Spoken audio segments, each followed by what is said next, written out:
Hello, we are doing our first real session of Ultraviolet Grasslands here. We have a couple people who had to open door today, and we have Kirk joining us. So super excited about that.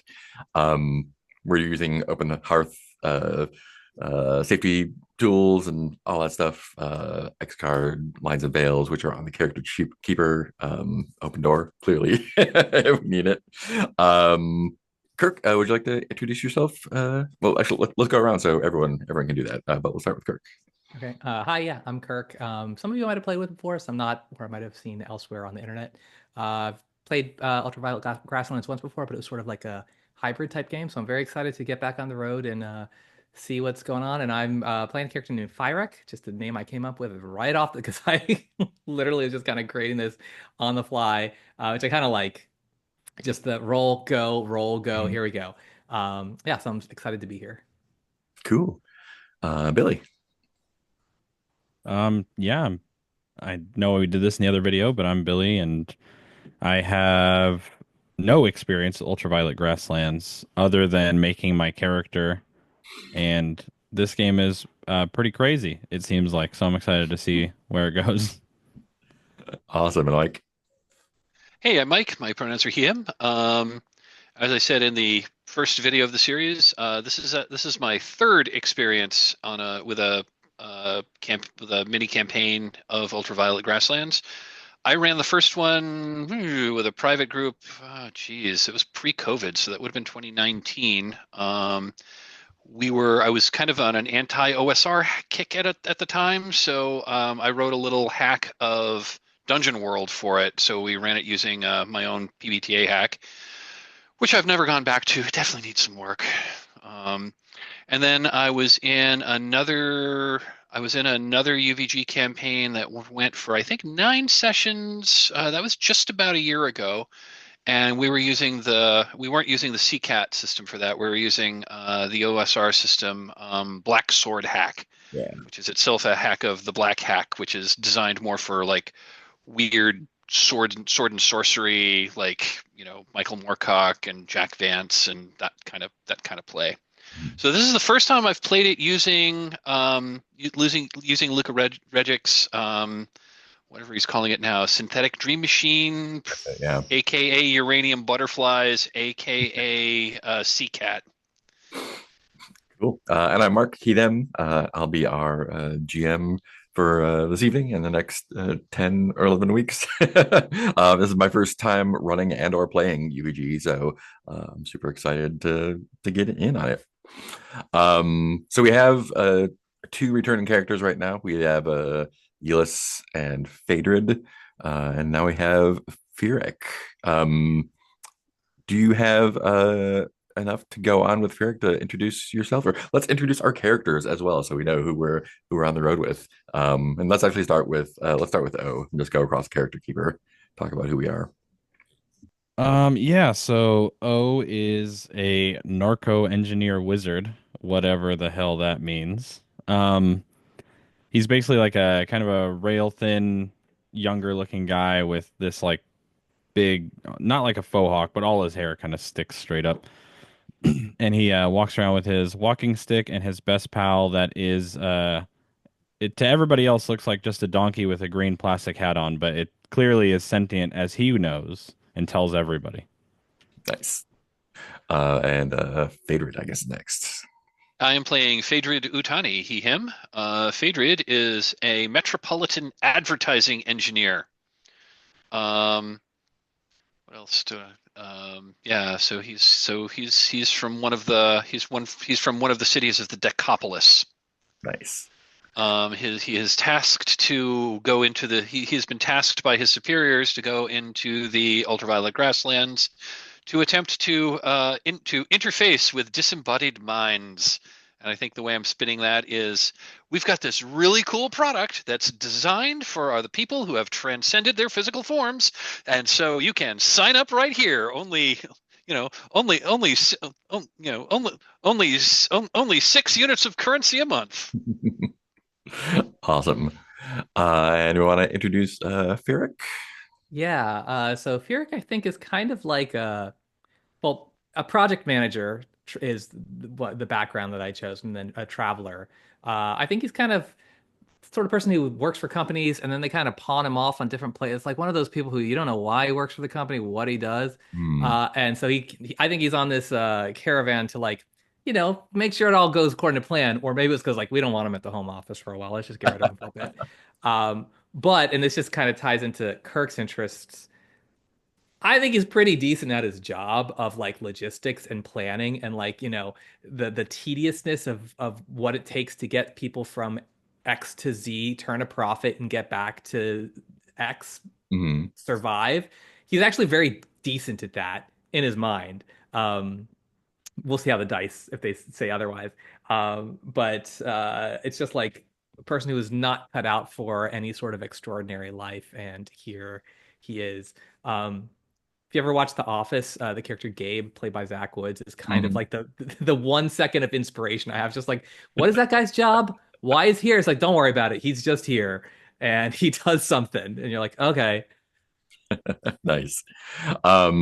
Did you roll up like a task and a spin for yourself on the I it's did. not got mine, but I yeah, did not. I haven't gotten to that yet. give yourself a little bit more stuff to grab onto. That's totally cool. We can drop that in as we need it. You have your traveler kit, I see. Great. Cool. Let me have some notes for what I wanted to go through here. Oh yeah, Fader, did you take your level up? Whatever you're leveling up in, I forget what you Oh, right. I needed to do that, didn't I? I think it auto calculated my did your level in max life, so you can bump. yeah, yes, it calculated that already. I don't think I've done any of the rest of the stuff because I don't know how leveling up works in this game. When you level up, you can either get a new trait and add that to your traits and skills there. You can improve a skill trait to expert. You can increase an ability score by one, or if you have a pet, you can do the same thing to that. But I don't think you have a pet yet. I do not have a pet. Yeah. So new That's the trait, other thing that I expert the other trait. thing that I'm sorry, I talked over you. Could you repeat that? I'm sorry, new trait, expert trait, or ability score. Go up by one. Got it. I think I want to take a new trait, and that is because my character type is wizard, and I don't actually have any spells, so having a Right, spell right. would probably work. I don't quite understand how that works yet. Yeah. Looking at great questions. I was looking at the stuff for spells a week ago, and see if I can remember where we were. Their Uh, powers. Um, yeah, so I opened up the Vastlands guidebook, and I'm looking under powers right now. yeah. So basically, powers. When you cast them, they cost life, basically. I think you can take a level two power, I guess. I think O has the level one power, the Holy Diver. Um, Had to. yeah. So when you cast a spell or use your power, it costs 1 point of life for every point of power that's going. You can overcharge them by doubling the price and increasing the effect. And they all have like range, target, duration, that kind of thing. They take up trait slots, so more spells means you can carry less because that's how that works. And yeah, basically there's a bunch of let's see, there's a whole bunch of powers here, and it's on page 102 in mine. Um, Yeah. So if you want to get a new power, let's talk about like fictionally, how you pick that up. And there's a whole list of stuff in there. There's albums of power, basically like collections of different kinds of skills or spells. Those were, I think that's where Holy Diver came from. So if you want to look through those and see if there's anything that's interesting to you, or if you want to make one up, we can work that out too. Got it. I'll probably figure out. I'll probably just like use or like very, very minorly adapt one that's in the book because I don't quite know the rules well enough to come up with something on my own. Yeah. The reason I leveled up last time was because I Carousing. went carousing and good stuff happened. So maybe fictionally we could say that, I met another wizard and who taught me some cool shit. Yeah, yeah, yeah. I have a note to myself to uh, the text of the note is magic power album description. So I think that was maybe for the Holy Diver. Like what um like it's attached to kind of like an artifact, I guess, or Yeah, it's at least the Holy Diver, the way I took it is it is a like a haunted paperback novel that's got right. a demon Yeah, inside of it. awesome. I love that. Is that the can you add that to the note on there just for flavor? Oh yeah, for sure. Actually, I mean on my it goes on my items, right? Yeah, yeah. Okay. Oh, sorry.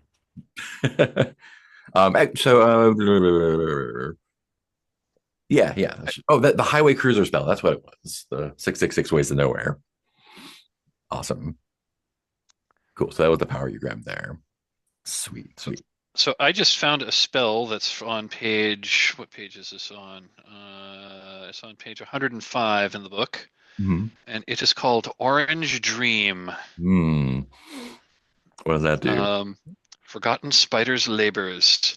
A neutral or friendly creature agrees to do what you ask for an hour, as long as it does not appear immediately dangerous or risky. Nice. Cool. Which sounds like it's the perfect thing for an advertising engineer. Yeah, it sure does. Cool. And if I overcharge it, even a hostile or violent creature will listen, providing you can whisper in its ear. Yeah, awesome. I think with your second level, you're going to get another hero die as well. You Okay. can People can carry hero dice up to your level. Hero dice are kind of a meta currency. They let you what do they let you do? They let you they're d6s, and you can roll them at any time to adjust a roll after the fact or regain life equal to what you roll. So everyone should have one of those, and Phaedra will have two, and those just like come back every session basically.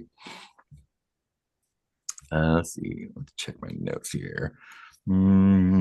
That hero die. Oh yeah. Phaedrid, you have some debt from your carousing, I do indeed. quite a bit, I think. I Um, do indeed. who are you in debt to there? Who were you carousing with that you had to that fronted you a thousand cash? I think it's probably the same person I think it's probably the same person I learned the spell from. Hmm. I think it's another. Oh. Maybe it was like maybe it was another like much higher echelon person from the same Oh. company I work for, who like decided me to take me under their wing and like show me a good time, show me a good time, like have me meet new and interesting people, learn this new spell, and hey, this is great. Hmm. And then afterwards, oh, by the way, here's the bill.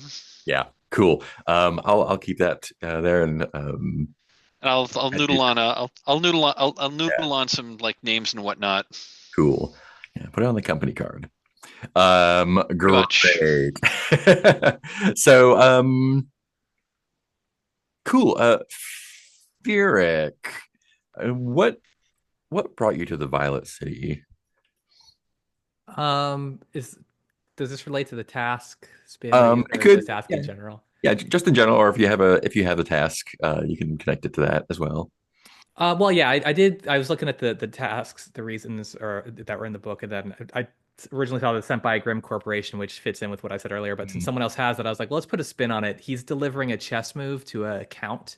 Fantastic. They're like, oh, here's like maybe the sponsor does this has many, but it's like, is this the most efficient way to do this? Like, I can only trust you to deliver this, and it's like, and then I have to come all the way back to give you like it's gonna be like B8, King to B8 or whatever the psychedelic version of chess is. Yeah. And so I don't know. I think he hasn't hit that phase of like oblige or rebellion. He's still just going to be doing the job. But I did think a spin is like he's going to try to help the count. Like if the count will even deign to speak to him one day Hmm. when he sends this chess move, he was like, well, I could probably help him win because I'm actually pretty good at chess. And that's his big goal in life is to try to help try to like sabotage every chess move that he has to make so that the sponsor, what's his name, Ennui, is going to like lose massively, and that's his like the extent of his goals. Cool. Ennui is the person you're delivering the move to, or Yeah, I think if that's the sponsor for, I feel he is kind of traveling with this group on his behalf to cool. as an efficiency expert, but it's not really, whatever. As a very much a project manager slash middleman type role. Nice. Um, Ennui is one of the players, and who's the other chess player? I just said the count because it said Okay, in cool. the things, Oh, the count. Yeah. deliver something to a count, and I was like, Hmm. no, I'd rather, whatever. I'll just make it a chess move to make it even lower stakes. It's like, oh, letter of inheritance. I'm like, that's pretty important. It's like, no, this is something really unimportant. Yeah. And they're like, no, we really got to do this because it keeps you out of here for like 2 seasons. And it's like, okay. Do you know where the count is located, or is part of the field? Wherever I assume whatever our end goal is, whatever the destination is, in with this current batch of things. Cool. I'm not too. I actually have no idea. Awesome. Cool. Yeah, currently, so Phaedra did some market research last time, and we have a path charted from the Violet City through the steppe of the Lime Nomads to the Porcelain Citadel, where we're going to buy a bunch of vampire wine, and then to the Trail of Vamish Dreams, where we're going to sell it for a lot more. So that's the current trajectory. Cool. Here. Cool. My notes here. I wanted to double check everyone's load, I think. Before starting out, double check inventory and weight. Cool. Yeah, so carrying is 7 items or a sack. I'm not gonna say that your like magic starting off backpack is a sack, because that is just gonna be a giant pain. So yeah, that can just be one of your items, and then bring stuff out as you need. 10 of those things. It looks like everyone is good there. Hey, let's have Firik join the caravan. Firik, project manager. Great. That's going to be another supply. That's going to be, I should have to do some math. Cool. And you are paying yourself. So you're going to need, let's leave Chaz in the Violet City for now. And we'll have Serena traveling with you in the background. So it's going to be 6 supply per week and 12 cash per week for our our soil twined human and our gorilla accountant that both need to get paid because they are working. Cool. Cargo looks good. We have everything where it can be carried by people. Great. Weather. Oh yeah. So we're starting off in green month, get a little jump on things. So the next 4 weeks are going to be kind of hard travel. It's still cold and wet coming in from the winter months, basically. So it might be a little bit more difficult traveling, but I think it's going to work out just fine. Cool. Anything anyone wants to do in the Violet City before we hit the road?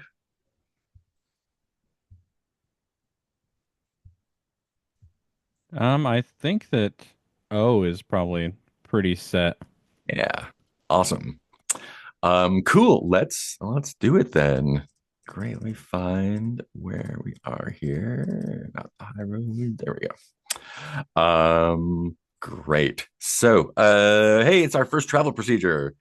Cool. This week the caravan is traveling. We set out on the trail to the steppe of the Lime Nomads. That is a 2-week journey. And we have how many supplies do we have here? So we're going to need 12 supplies altogether. Do we have 12 supplies in there?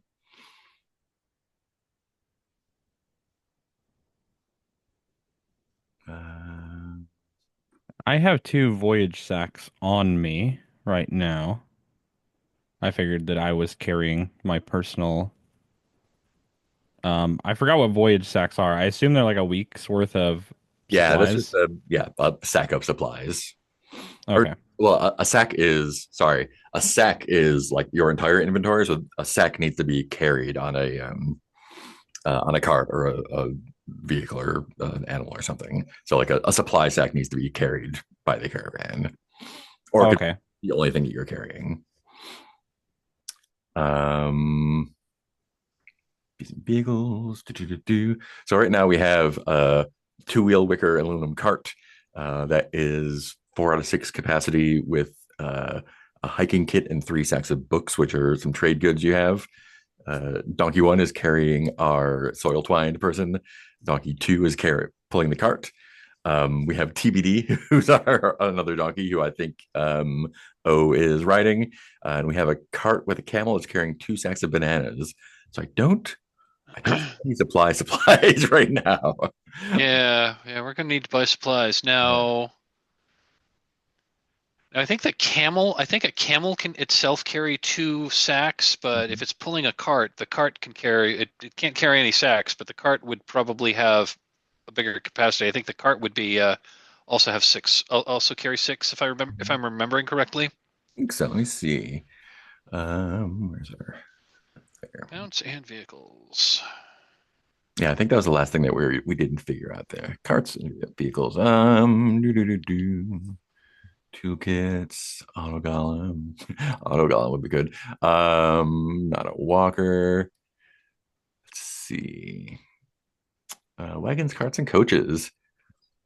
Yeah, a small wagon will carry 6 sacks. A solid coach or wagon will carry 12.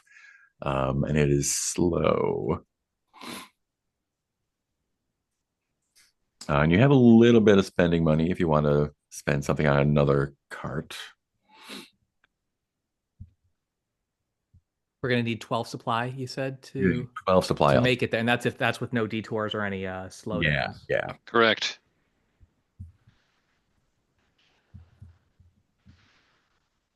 And how much? So supply generally costs, do we know? I think supply was 10. Yeah. Yeah. 10 for one? Yeah. So it'll be 120 in supplies altogether. Okay. Where does it say what the carrying capacity is? I'm looking at 184 in the UVG book.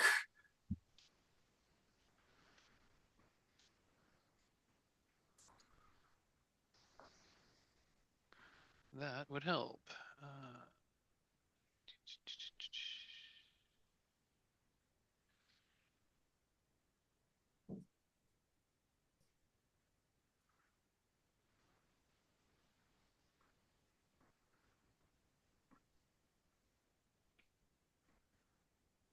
You could also choose to leave your human or gorilla behind if you if you don't want to bring them along and pay. I think it would be more fun to bring them along. We just need a caravan big enough to carry we just need to have a caravan that's big enough to carry enough supplies for all of our people.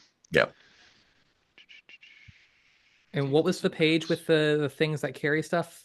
In UVG2E, it's 184. They have wagons, carts, and coaches. Okay, I'm looking at the Vastlands guidebook, so it's Mm, different. yeah. It's not It in doesn't have stuff like that. that's not in there. Okay. Beast of Burdens is on the page ahead of time. Yep, wagon, coach, or cart carries 6 sacks. So I'm gonna change that to 2 of 6 on our.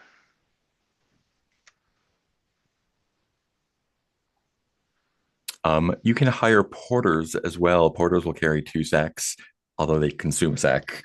So that would That even seems, out yeah. Yeah. for this trip. I mean, I don't have access to those mics, so I'm sorry. I'm gonna have to like just ask a ton of questions. Oh yeah, yeah. Uh, Um, just does it what's the biggest thing that carry? Because if we need to be able to carry a minimum of 12 supply, Yeah. going with these carts are only two. That's not very. We would need six of them. That's just a lot. Yeah. Oh, thank you. And then and I don't know, is this Fire? Is this Kirk talking?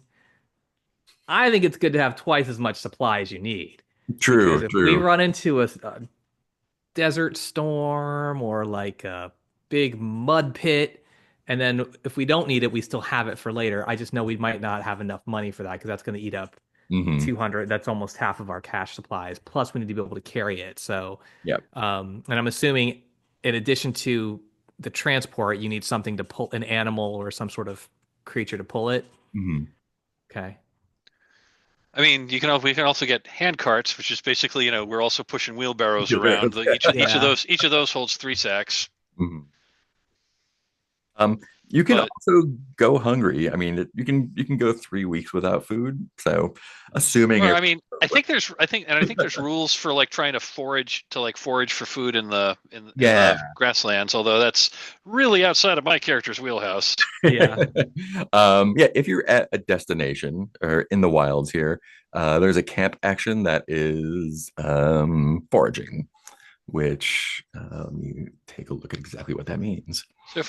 So we could conceivably, get, two more carts, and we could conceivably get, let's see, another cart, like two more carts with two more ponies or camels or whatever, and that would just those two carts alone would carry that'd be our supply train. Hmm. The two of them, because they carry 6 sacks each, and between the two of them, we'd have 12 sacks of supplies. Foraging, if you spend a week scouring for water, food, and shelter, that will get you enough supplies for that week and another week. So that's always an option as well. Okay.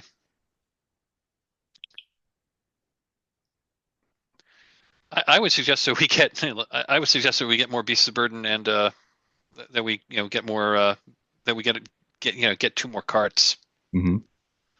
Yeah, that seems to be the cheapest option, which is unfortunately what we're gonna have to go with. Yeah, I Like mean, at some it point, seems like once we actually get some trading in, and like, buy and sell and wheel and deal, then we'd presumably be able to, like, upgrade some of this stuff. Hmm. Mhm.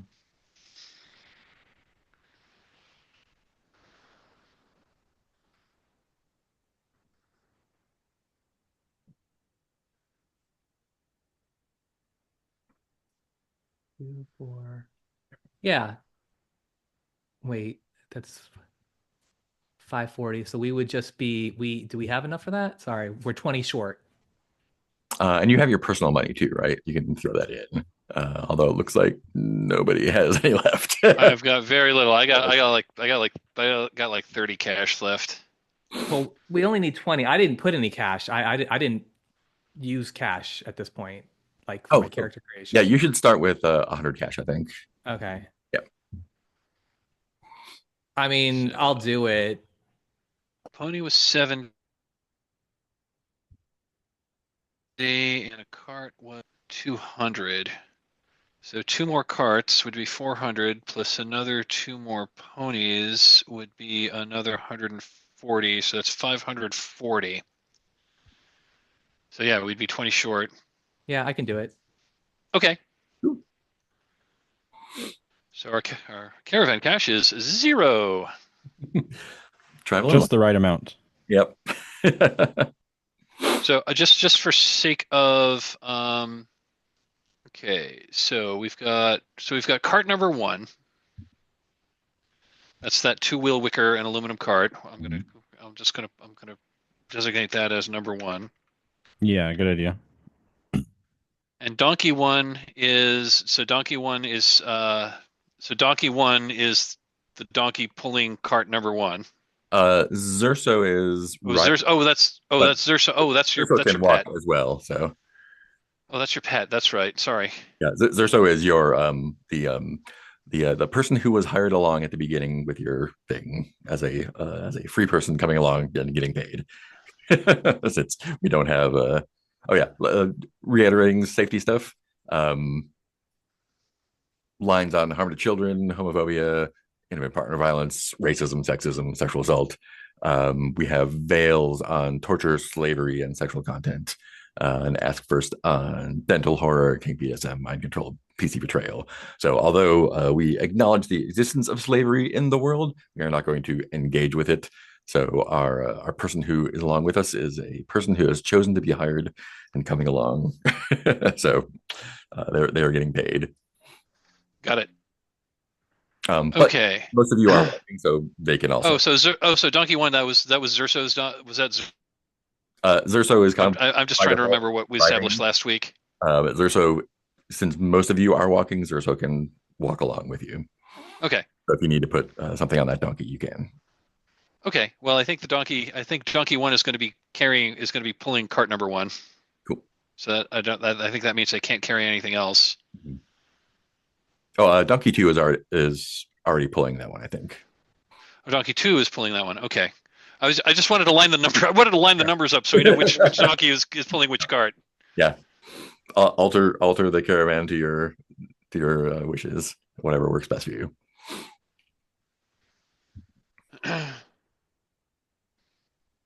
So I'm going to say Donkey 1 is now again so Zerso brought a donkey. Am I remembering correctly?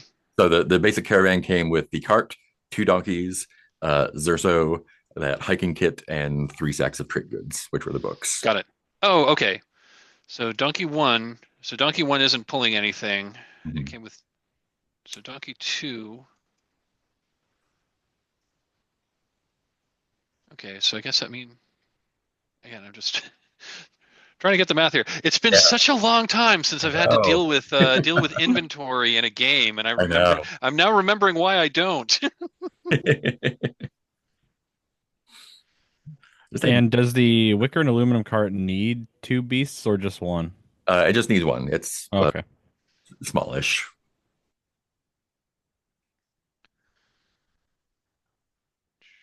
It's cart number 1. That's cart number 1. Donkey 1, and we're gonna say, pulling.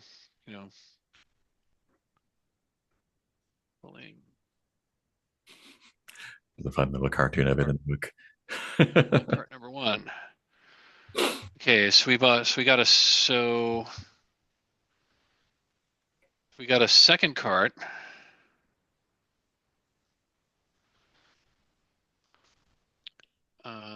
You know what? I'm going to do this.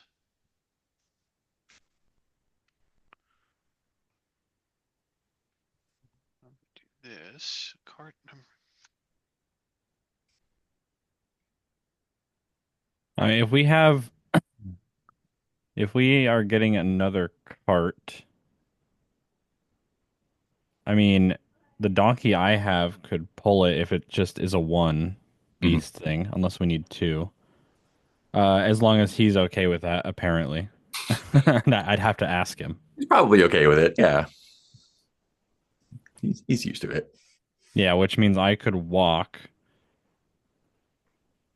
and just carry my own. So in the Vastlands guidebook, under supplies, it says Voyager supplies. I figured that's what I bought. I think I wrote it a little differently. Yeah, that's supplies is okay.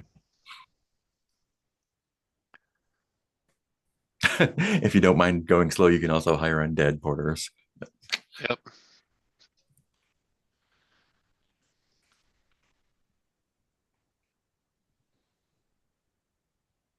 They seem a bit pricey. Yeah, but they don't use any food. Like this. Yeah. And then while Mike is looking at that section, just to clarify, do we have the supply? Do we have 12 supply, or do we not have any supply right now? I thought we had bought them, but yeah, I think I remember you buying them, but I don't think you put them. I think we bought them, but I think I forgot to. I think we didn't put them down because we needed to figure out how we were going to be carrying them around. Yeah. Gotcha. Okay. I have 2 sacks of supplies for the 2 weeks for my character. I just need to put them in a cart, I think, is where I'm sitting right now. Okay, so we did adjust our cash so that we bought like 2 more. So we bought 2 more carts and 2 more donkeys or camels or whatever we want. So I think that was two-wheel cart number 2. I already established. Two-wheel cart number 3. That was the one. Oh, that was the one that was the cart that wasn't it our sentient gorilla friend had with a Yeah, bunch the of card of bananas. bananas. Yep. Okay, so I'm going to call that two-wheel cart number 3, and I'll make note. And what was his name again? Ananas. Yeah, of course, of course. Yeah. He's a level 1 accountant.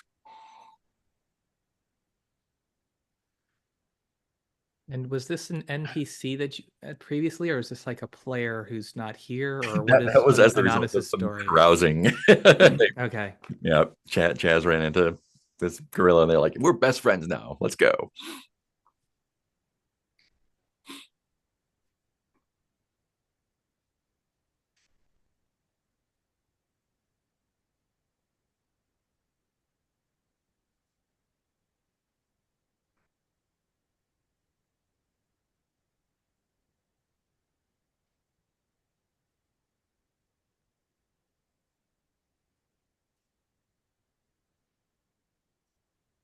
So that's going to be 6 of 6, and that's 6 sacks of supplies.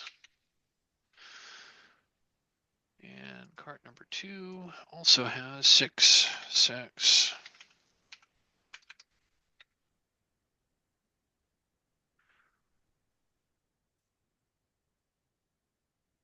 6 sacks of supplies.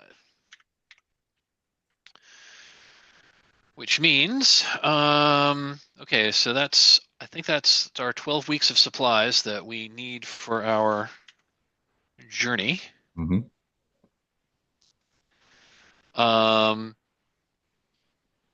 Donkey TBD could carry okay, so TBD, so that was TBD on that's Could pull a card.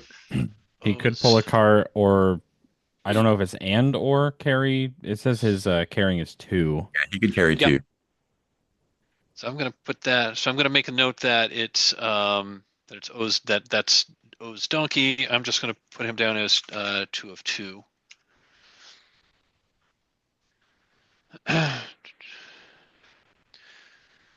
Which means we've got 4, 5, 6. Which means we now have 8 sacks of surplus. Nice. 8 sacks worth of surplus. Surplus space, or Oh wait, 3 sacks. I can carry 3 sacks. Yeah, we mean so. Cart number 1 is currently at 4 of 6 capacity. Cart number 2 is full. Cart number 4 is full. Cart number 3 is currently has 2 sacks of bananas with a max of 6. And TBD could conceivably carry another 2 sacks. all right. Sweet. Are we good to take off then? I think we are. Yeah, I All think so. right. Let us launch ourselves into the grasslands then. So this week the caravan is traveling. This is week 1 of Green Month. We're traveling at a normal speed, I believe, because everyone's just walking. Yep. Cool. So first thing is we spend supplies. It's 1 sack of supplies per person per week. So go ahead and mark those off. Okay, so yeah. And look at all that space you have now. Hmm. After marking off supplies, we'll pick 1 person to roll for misfortune. It's gonna be a different person each time. What does roll for misfortune mean?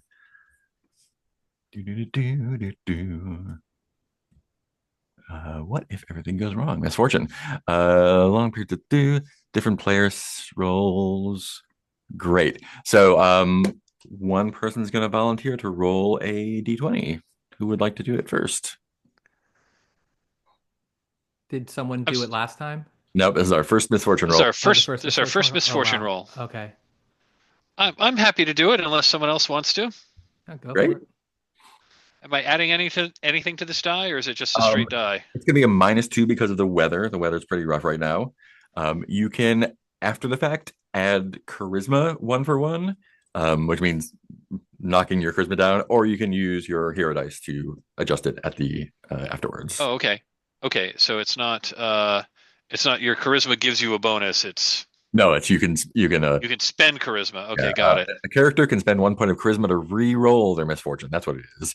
Oh, okay. Yeah, so But that's you don't but you don't add your but you don't add your current charisma score yeah. to the roll to bump to conceivably make it a little higher. No, you burn it for a divine intervention, basically. Oh, okay. Yep. Well, let's see what happened. I got a 5. Woo! Cool. By itself, that's going to be some flooding, which is going to cost you some days.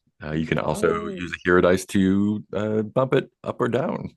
So how well, why don't you tell us how hero dice work? So hero dice are you have 2 hero dice right now. Yep. You can carry here as many hero dice as you have levels. Hero dice are d6s. You can roll them to either alter any roll at all by whatever you roll, or bring life back that amount. So if you wish to spend a hero die, we could adjust that roll. What the hell? I'll roll a hero die and let's see what happens. So I'll roll a d6. So I'll roll a d6, and this will basically add to the 5. Mm-hmm. Watch me roll a 1. No, it's a 4. So that makes it that brings the 5 up to a 9. Or down to a 1. Or down to a 1 if that would be better. I don't know how the misfortune thing is. It like the 1 is the worst and 20 is One something is good, or one is the worst. Yeah. okay, so you generally want higher. Wait, let's okay. not do that. Yeah. Yeah, let's not do that. I didn't know if it was opposite. I was like, or it could be a 1 that might be good, but not in this table. The last time I played this game, the game system we were using was a roll under system. So when we were like doing combat and like making ability checks, we wanted to roll low. But when we were rolling on the UVG tables, we wanted to roll high. So we got a little dissonance there, which is kind of like how AD&D First Edition rolls. You wanted to roll high on your attack rolls, but you wanted to roll low on ability checks. Cool. So a 9 means that an animal is going to wander off for a day. Well, you can choose to either lose a day or lose an animal. Let's lose a day because we need all our animals. Yeah. Who wanders off and why? I'm gonna say it's gonna be TBD because like this is cool over here. I'm gonna wander and see what's over there. So we're ready to strike camp the next day and like, hey, wait, where's TBD? I thought I put somewhere TBD is MIA of extra days. I'll just keep track of extra days in my notes then. Yeah, there was a like on the official caravan sheet. It does tell there's a weekend day tracker because when you do side treks, when you start exploring and going on side treks that like to visit interesting things, those are days that are added on to your weeks. Cool. So we're in green month 2 + 1 now. Let's see. Next step of the process is rolling for encounters. Yeah. Something happens every week. Great. And there is an encounter table for. I'm gonna have my physical book as well as my PDF open because there's a lot of flipping back. I'm just stepping off camera. I'm still here. Cool. Great encounters. Because I also have the physical book. I had the first edition as well, but I ended up giving that to a friend. I'm gonna roll a D8 for encounter.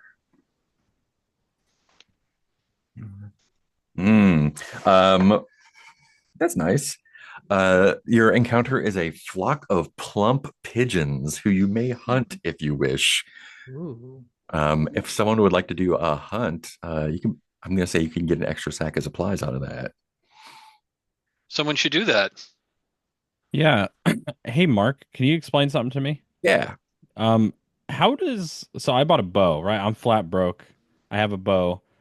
I assume there's some kind of ammo thing that is going on. How does that work? Yeah. So I don't think we're keeping strict track of ammo or anything there. That's one of the things I looked up. Where was it here? Two goods, armors, weapon.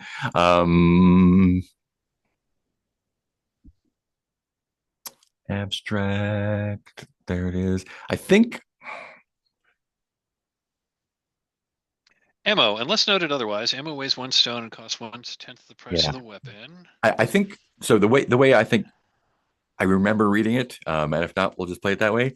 I think you have ammo until like something bad happens. So like if you roll a critical miss or there's something something fictionally untoward happens, then you'll have to refresh your ammo.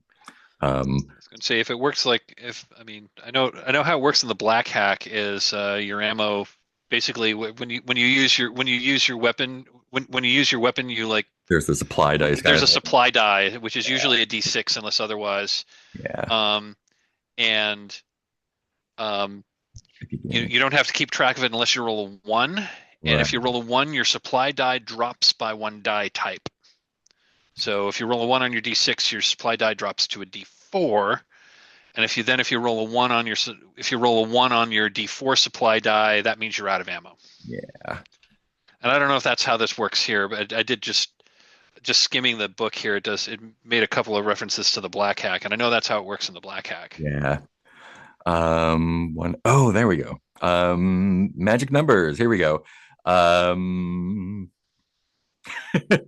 if you roll a 13, that means you only have one use left in your thing. If you roll a 1, that means you're out. So yeah, basically you have ammo until something bad happens. Okay, that's Yeah.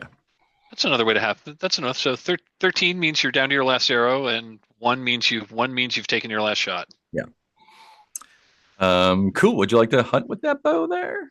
I'll give it a try. Yeah, Cool. I Um, consider myself quite the hunter. yeah, I think just rolling a d20 and anything but a 1 or a 13 is going to get you a sack. Ooh, that's shouldn't have told me that. Rolling a 20. Do I add anything to it or anything like that? Your ranged, which is agility. Yeah, Okay, so I add 5. you add 5. Yeah, I'll say See that's if it wants to roll. 15. cool. 10. Yeah, sack of pigeons for supplies. Nice. Yeah, maybe I go wandering off to try to find TBD and run into that. Come back with a sack and the donkey, hopefully. Look what we got. Yeah, look. Wow. Nice. I Nice. will add that. I will add that to our supplies. Cool. No one is missing life or stats or burdens, so you don't have to rest. Extra day has been tallied. You are not at a new destination, so we are back to traveling again. So spend another week of supplies. And who would like to roll for misfortune next? I'll go since I haven't done a roll yet. Cool, go for it. This is going to be a d20 minus 2 Why is the -2? for the weather. Oh, can I not say Oh. that in the roll dice with friends? You can't add. No, I don't think it. Yeah, so you just have to do it afterwards. Okay, cool. Yeah, you just add in your head. All right, 14. 14. Great. Now you understand why all the nomads constantly smoke pipes filled with their sweet smelling weeds. The cinnabar ash that gets everywhere tastes like ground up tooth fillings. Not pleasant, but no adverse effects. Let me roll for the next encounter. Who won? What a weirdly specific I know. detail I that is. know. Yeah, so you are deep in the step of You're the deep in the steps of the Lime Yeah. Nomads. It is harsh. It's usually dry, but the cold wet weather has kind of turned the dust into kind of like a sludgy, slurry Bloody nastiness. mud. Um, the as you come out of the Violet City, you notice that the morning mists lift a half hour later than usual. Um, yeah. So, yeah. Okay, great. So you are traveling along here. Let me take a look at what these guys look like. Mhm. Um, since you made the roll, Ferric, what about the landscape stands out to you here on the second week of travel? Um, well, what is this? Where it's cold. I think that um whatever this is, like the mud and stuff. It is kind of this cross between both cold and wet, but it has like a weird flakiness to it, if this makes Mm, sense. Almost like sand when it starts to crumble, it's always in like little chunks, hmm like like if you're making a sandcastle or something. And it's just like, yeah, this ain't right. This ain't good. Like I don't know why it does this, but like no one likes it, and everyone's like this. It shouldn't be doing that. What are you gonna do though? It's everywhere, Yeah. and you really like kind of want to not, I don't know, touch the ground. Let me see. Distance here. Hmm. How far away is the thing? Okay, great. I need to roll some d6s to see, just just to see a thing, Just for fun. just for fun. Great. Mm, ooh, all right. So, it is. I think one evening, early on in the week. Yeah. So I think you've noticed in that sort of flaky, the muddy, nutty goop, um,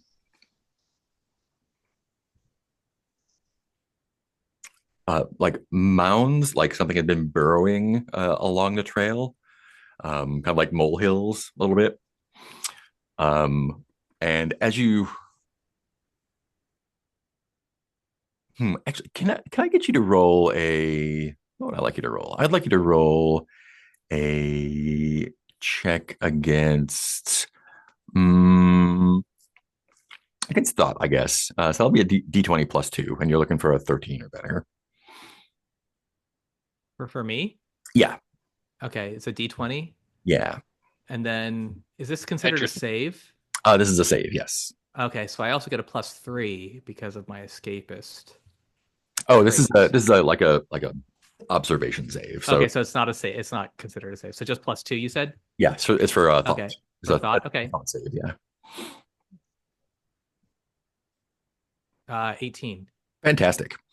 Um, so what you see are like as folks are breaking down the caravan for the night, make camp. Um, there's sort of like glinting or gleaming along the path where you had been traveling. Um, and it's not super far off, but it looks like something is coming closer. Um, and you hear, it's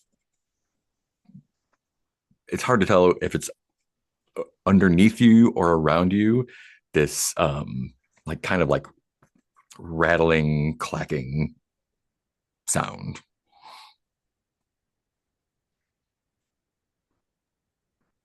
Well, I would definitely tell everyone about that. Yeah. And again, like I'd said about the sand, this ain't good Yeah. This ain't because good. if it's following us, I mean, who the hell knows out here? Usually things run away from you if they're scared, or they Hmm. come towards you if they want to eat you. Yeah. Every now and then it's like this weird little goblin person who wants something. But like the odds of that are slim. So let's be on our guard. Yeah. Um, Makes sense to me. yeah, cool. Then you are on your guard when the ambush occurs. Oh man, that's what I was worried about.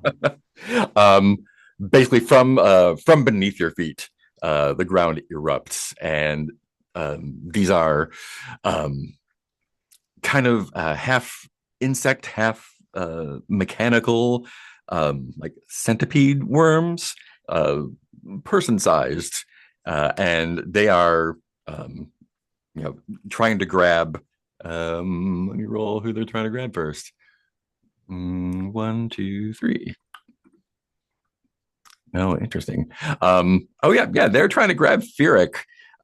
There are four of them, and they're not immediately like uh, attacking. They are kind of um, like they burst out and surrounded you, and they're kind of lunging at you, but kind of holding back and kind of like they're almost like testing to see what your situation is. But it feels dangerous. What would you all like to do about that?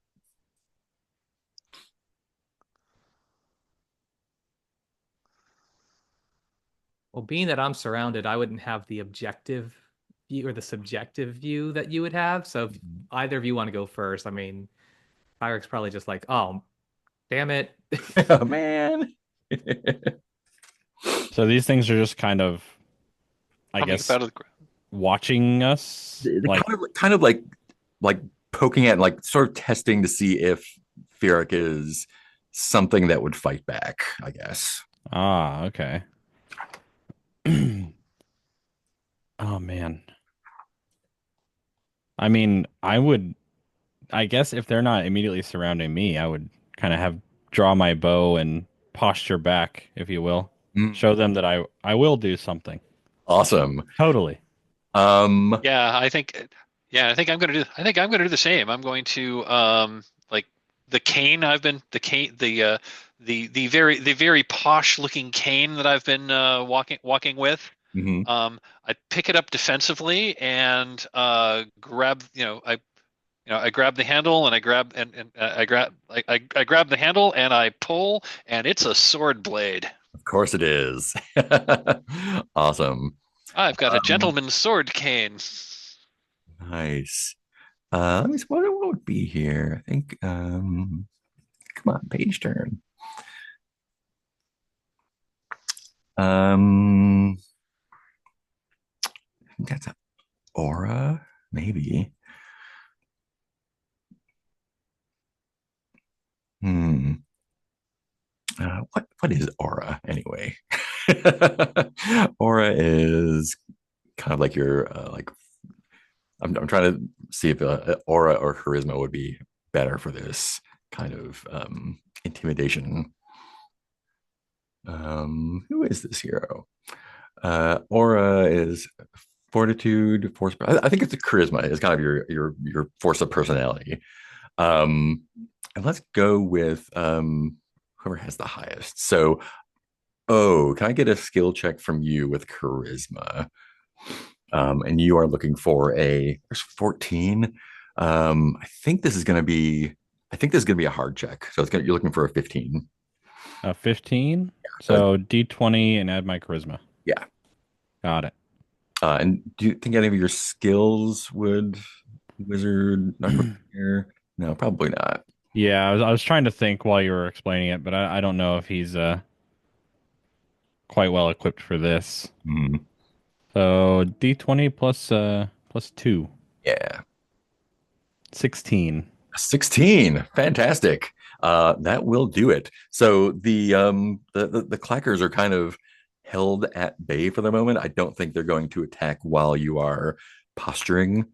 And I think since it kind of feels like Fearic is off the table a little bit, they start kind of casting around like, can we take one of the animals? Can we make off with something tasty?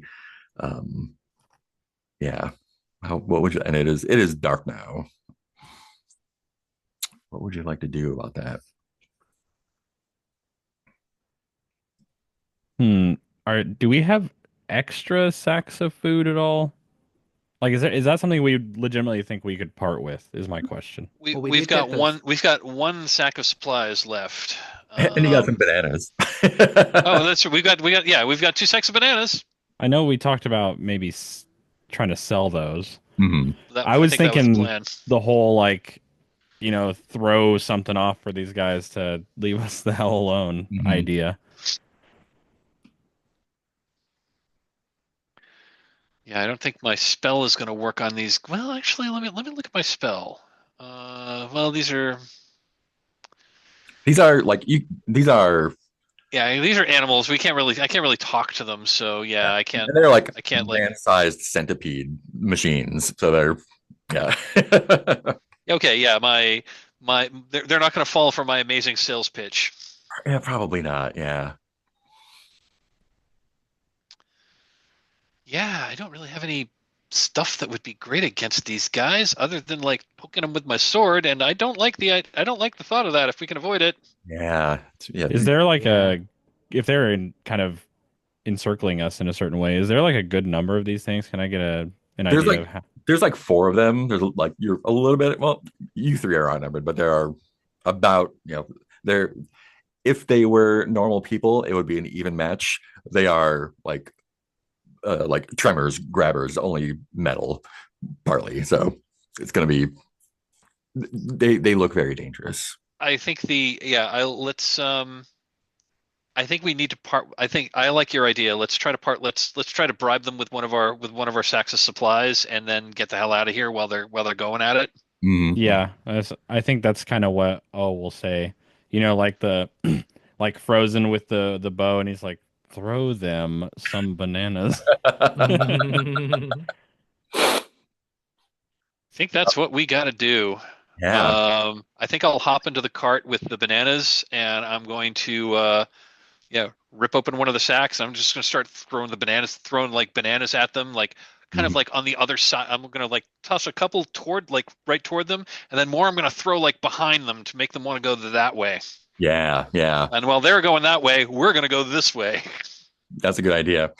Um, they fall for it. Yeah. They grab them and like as soon as they get like a mandible full of them, they take off and they like come back and like scurry off. Um, they have dispersed. It is probably a good idea to get out.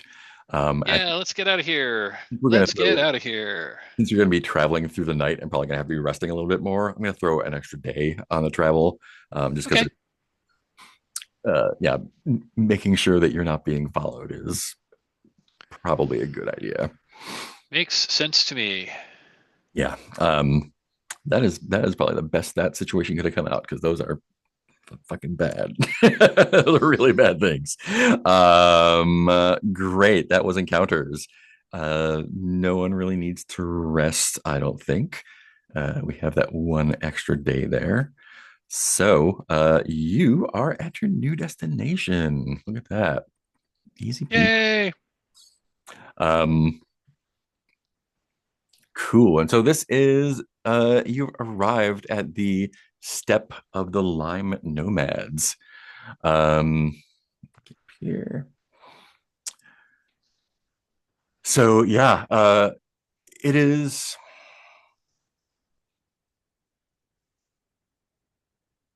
Yeah, so it is the same, the same sort of muddy dust, but there are more like sort of rock outcroppings, more hills. It looks like there's a few lonely, weird trees that are kind of like almost. It's hard to tell if they're like biomechanical or like bioceramic.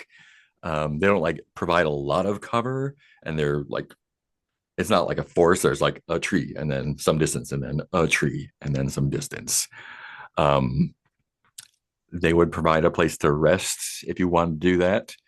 Um, there's really not a lot of mm, I mean, like is there like an encampment or of the not Lime Nomads, or not are we visibly. encountering anybody? No, not really. You, I think you see that this is kind of like a crossroads. There is evidence of travel and travelers, but there's nobody or nothing like civilization E really apparent here. Hmm. However, since we have reached a destination, we do have a free look for discoveries. Um, who would like to look for discoveries as you're kind of getting situated here? Uh, Have we all made a roll? Yes, we've all made a roll this far. I think so, yeah. Cool. I'm happy to make that roll. Great. It's a D20. Again, is it a straight roll, or do I Straight add roll. anything to that? Yep, straight Just a roll. straight roll. Oh God, Oh dear. I rolled a one. That's good though, right, Mark? Well, could you roll another D20 for me, please? So Oh it's no. great. 19 is my second 19. one. Okay, that could have been way worse. Um, hmm.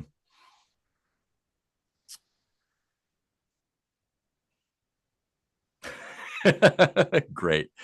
Um, yeah, so as I think as everyone else is kind of getting themselves set up here, you strike out to like do a scout of the area, and um,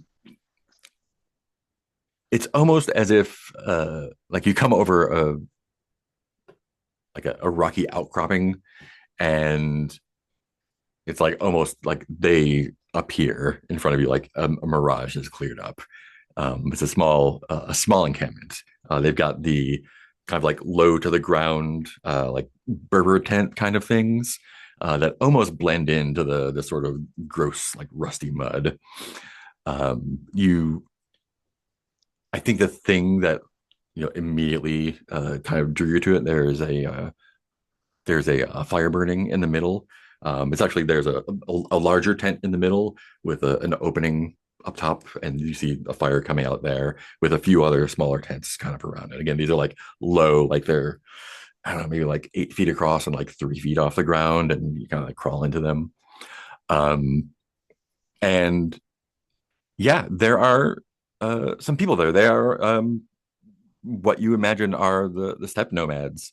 What do they? What distinctive thing do you see that they're wearing that you wouldn't have expected?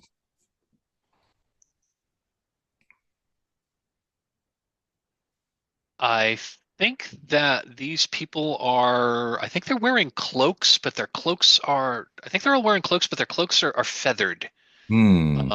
They've got like, they've got like, intricate like patterns of like different colored bird feathers Hmm. sewn into their cloaks. Cool. Um, and I think the predominant color is green. Yeah. Yeah. The line. Different shades of green, but they're not all green, but that's the dominant color. But they're in, they've the different kinds, colors, feathers of like, and nobody's pattern is the same. I'm guessing that the patterns mean something to them, but I don't know what I don't know what I don't know what they mean. Yeah. Cool. Um, I don't think they see you yet, so you can approach however you like, Yeah, I or think not. I will. Yeah. Yeah, is it like I think I'll like let the rest of like, if they don't see me, I think I'll go back and like tell the rest of the group and say I found some I found a settlement, an encampment. Perhaps we can purchase more supplies from them or trade or something. Mhm. Mhm. I think we should approach them. We're kind of in the middle of nowhere, and we're going to need more supplies if we are going to continue our journey. And there was a reason that this path was chosen as opposed to taking the low road and the high, right? Yeah. Out of character, I think there was a Oh, it was not okay. Yeah. Oh, There was yes. What the, was like it? Just so I know. like out of character. I think we decided this way because there like I the player am not completely remembering. it Was was the there market like a research. there So was there was like market research? yeah, so you found out that at the porcelain place, what's it called? The porcelain citadel. You can buy some stuff low at the porcelain citadel and then sell it high the next stop down. And this is just on the way. Okay, so this is oh okay, so this is on the way. Yeah. Okay. Well, let's I think we should approach them and see if they want to trade for what we've got. Yeah, cool.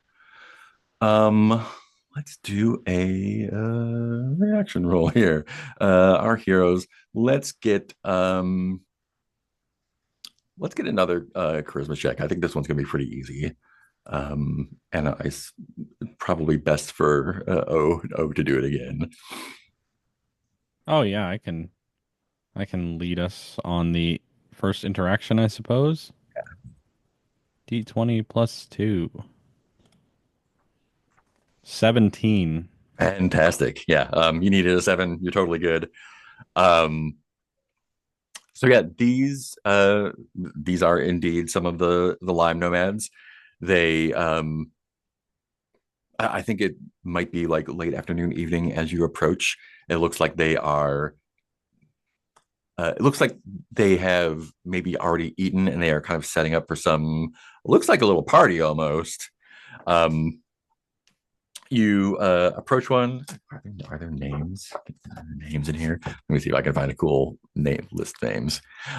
One of them, who I'll name in a second, um, meets O at the edge of the camp and just has like a opens their arms wide. They're they look like a weird parrot with their green wings spread, and they have a bottle in each hand. And they say, "Travelers, just in time," and holds one out to you. A bottle of stuff. Oh yeah. Yeah. Oh, we'll be like, that's my favorite time to show up. Voce voce. Um, you've arrived just in time for the ritual, the ritual drinking celebration we're having here. This is, anyone who comes across is welcome, and you and your friends are free to join us. Um, yeah, and they gather around in everyone kind of piles in. There's a dozen or so of them. They pile into the central big tent. It's kind of it's cold outside, and the mist has fallen, but inside it's kind of like smoky and close and warm. Everyone is just like jostling with each other, having a good time, drinking, telling stories. And if you wish to partake of the liquor, you may. I'm not going to say no if I'm offered drinks. So yeah, I'll join the party. Great. This party is going to cost you a day, but if anyone had ailments, they would be instantly cured, although you will have a hangover. Um, yeah, so mechanically, this is a strong medicinal liquor. It will remove an ailment that you have. You get one for free as you join the party, and everyone's trading tales and wrestling a little bit, singing some nomad songs. If you wish to take some with you, you may, but you have to buy them with elaborate and implausible heroic tales. um, So mechanically we each get one bottle of this. yeah, you We, drink we, one bottle of it. oh, we drink one bottle of it. And Okay, got it. you can get more to take with you if you like, but Got that'll it. be some stories. Okay. I will attempt to yeah, I will attempt to do I'll attempt to tell a heroic story. Yeah, you don't have to completely tell the entire story, but just tell me what the story is about. I am So the story that I'm telling is like, based on so the story that Phaedra tells. It's a embellished and like changed version of like this amazing ad campaign that he did that was just, it broke records and like, but I'm rephrasing it. The way I'm telling it, it's not like so much the ad campaign, but as like like more like a military campaign where Mhm. I was, where I was, I was commanding, yeah, yeah, basically that's what I'm doing. I'm telling the story of an advertising campaign that I did, but I'm trying to translate it into ways that like, nomads would, like this is like, so like I got my, you know, yeah, words are failing me, the player. Yeah, But yeah, I'm trying to translate, this business meeting and this big ad campaign that was very successful and very, very financially lucrative for my company Mhm. into, maybe this was like a war between like my people and some other people, and we were able to, I was able to solve it not through force at arms, but through persuasion. Great. I need you to make an easy charisma check. So that's going to be a d20 plus your charisma. And I'm looking Okay. for 7. Well, I failed that because I rolled a 5 on the die. Plus one is a 6. Uh, You know, you can what spend what would the your dice if you want to. what would be the consequence of failure here? The consequences, they so let me CFP style narrate the consequences, and you can choose to use your hero dice afterwards. Um, as you're telling this story, and doing your best to weave your ad campaign into a more um, epic tale. The tent was sort of everyone was kind of rowdy, and as you're telling this, they fall silent one by one, and all eyes are just staring at you, and not like a rapt audience, but like, why is he talking? And by the end, everyone, like, you finish the big tale, like, and that's the story of this, and there's just like the crickets sound. Everyone's just like, One of them pulls out a paper and shows like the ad campaign that like an actual like, advertisement like we're not idiots. We have been to the Violet City. we've been to the Violet City. We Not understood, like we savages. saw the ad, we saw the bill, they saw the freaking billboards, you moron. What do you think, we're stupid? And the consequence is like, cool, party's over. Thanks for joining us. Please go back to I your think deck. I will. So mechanically, when do hero dice come back? What per session, basically. Okay, cool. You know what? I'm gonna spend my second hero die, and Cool. And all you need is one to bump it up, right? yep. Cool. And you don't even have to roll then. Yeah, well, we'll just see what happens. And I got a 4, so Cool. uh, so that was what, a 6, so that made it a 10. Great. Um, Anyone who tells a story can grab a bottle. Since you passed it, I'm not gonna make everyone roll for that test. But if you would like a bottle of Vodia Bokia, I'll paste it in the chat. Um, just tell me what your implausible and elaborate heroic tale is, and you can grab yourself a bottle.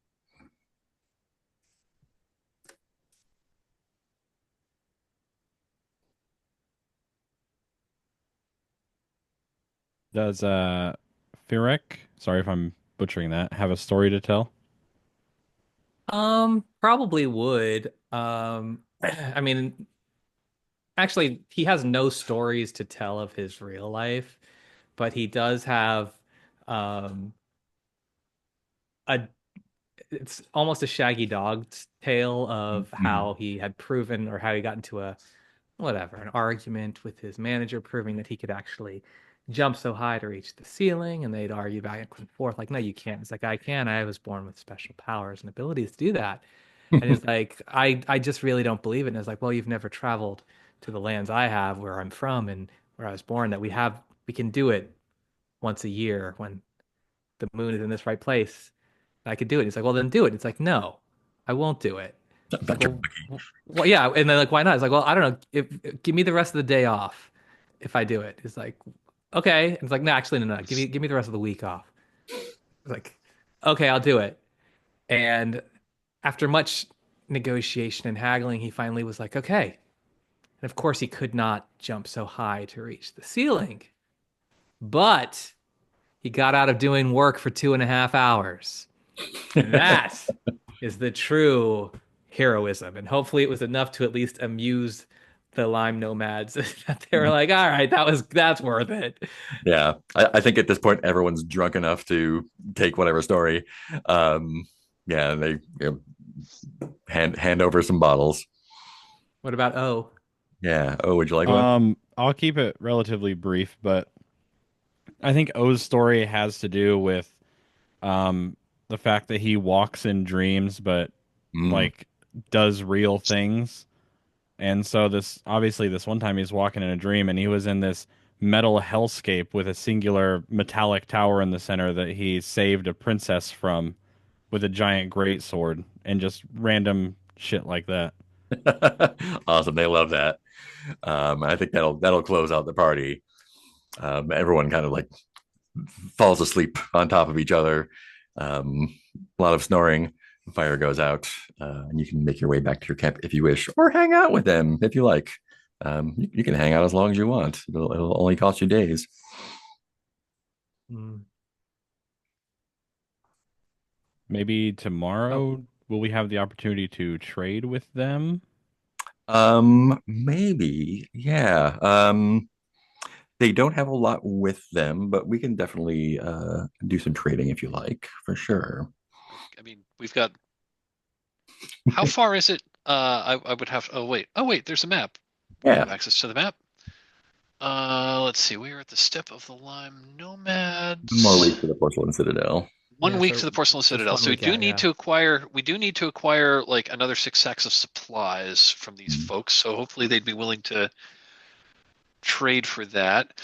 Um, let's see. I guess the question is, are they interested in the stuff that we've got, Hmm. which is 1 sack of bananas and 3 sacks of books.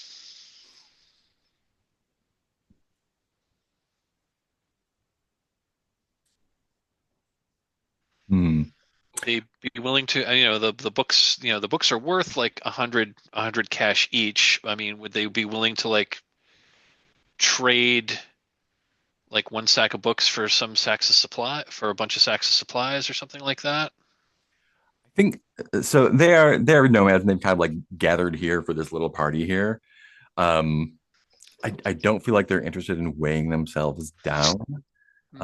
And I think when they I think over, since everyone's kind of hungover and hanging out at this tent here, there's a, Or bananas. breakfast of That's sort of like a couscous-y kind of thing, like steamed in these leaves that they have. Um, and I think when there's talk of trading for supplies, I think you get some looks like just live off the land. Like there's food everywhere. Why would you buy food? Like we can get what we need here. Those bananas would be a luxury, of course. Definitely don't want to carry like these blocks of dead tree around. We need to travel light here. Um, What I'm hearing is we are foraging or going hungry. yeah, there are other things if you want to do more exploring around as well. The options available here at a destination are look for discoveries, doing market research, buying and selling, but these guys don't have anything they want to buy or sell. that's kind of behind an unlock under discoveries. Hmm. You can also carouse here as well. Um, yeah. You know what? We're at an hour and a half. Let's go ahead and take a little break while we think about what to do next. And we'll come back at like 40 after. Cool. Cool. We'll Yeah, see y'all in sounds good. 8 minutes.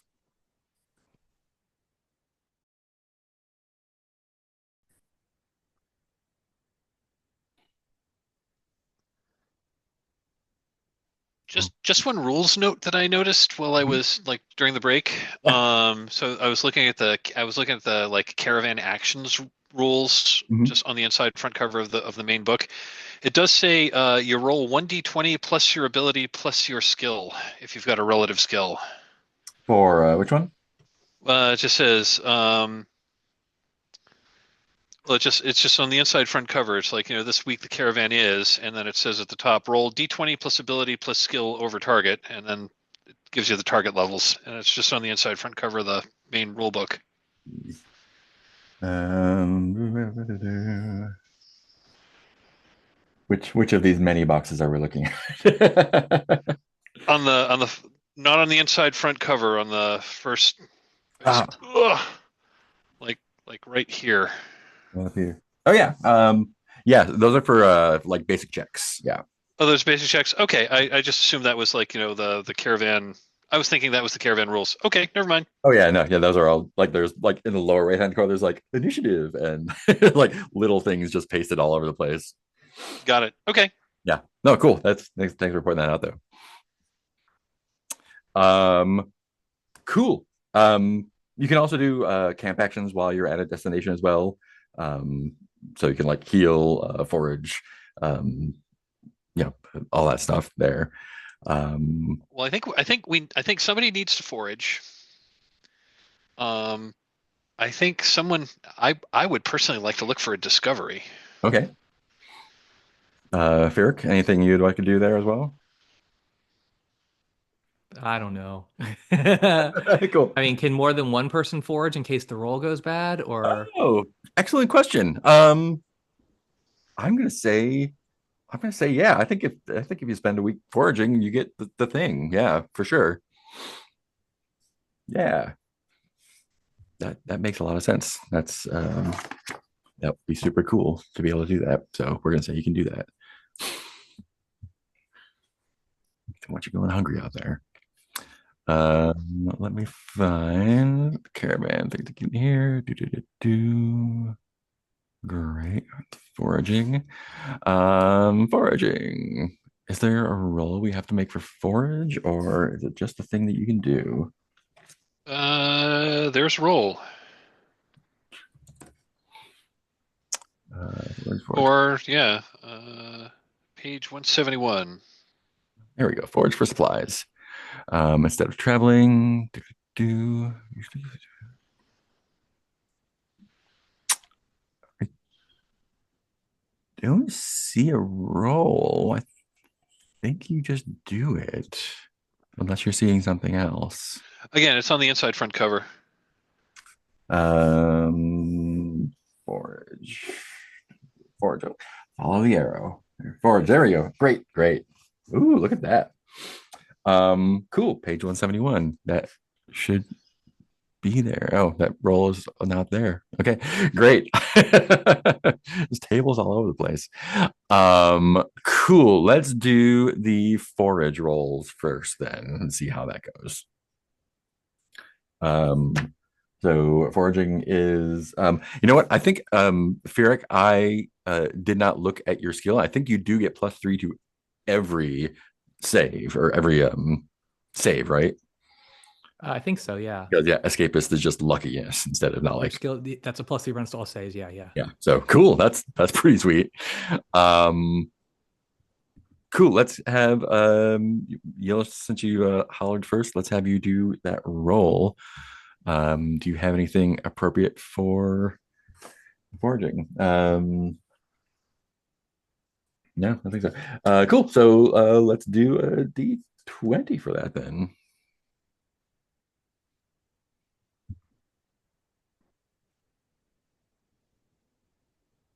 All right. Who is rolling right now? Sorry. You are for Me. foraging. All right. Is it just a flat 20 or do I get a I think it's just a flat 20. Not seeing anything else, but I've missed things before. That sounds fair. I Yeah. mean I mean there's got to add something. I mean I'm just thinking you have to add something because the table goes up to like 25 plus. Yeah, the it says rich lands is a bonus and poor lands is a penalty.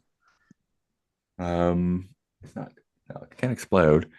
I think if you have like a skill that will probably add stuff to it. Got it. Yeah. I think travelers have bonuses for that, right?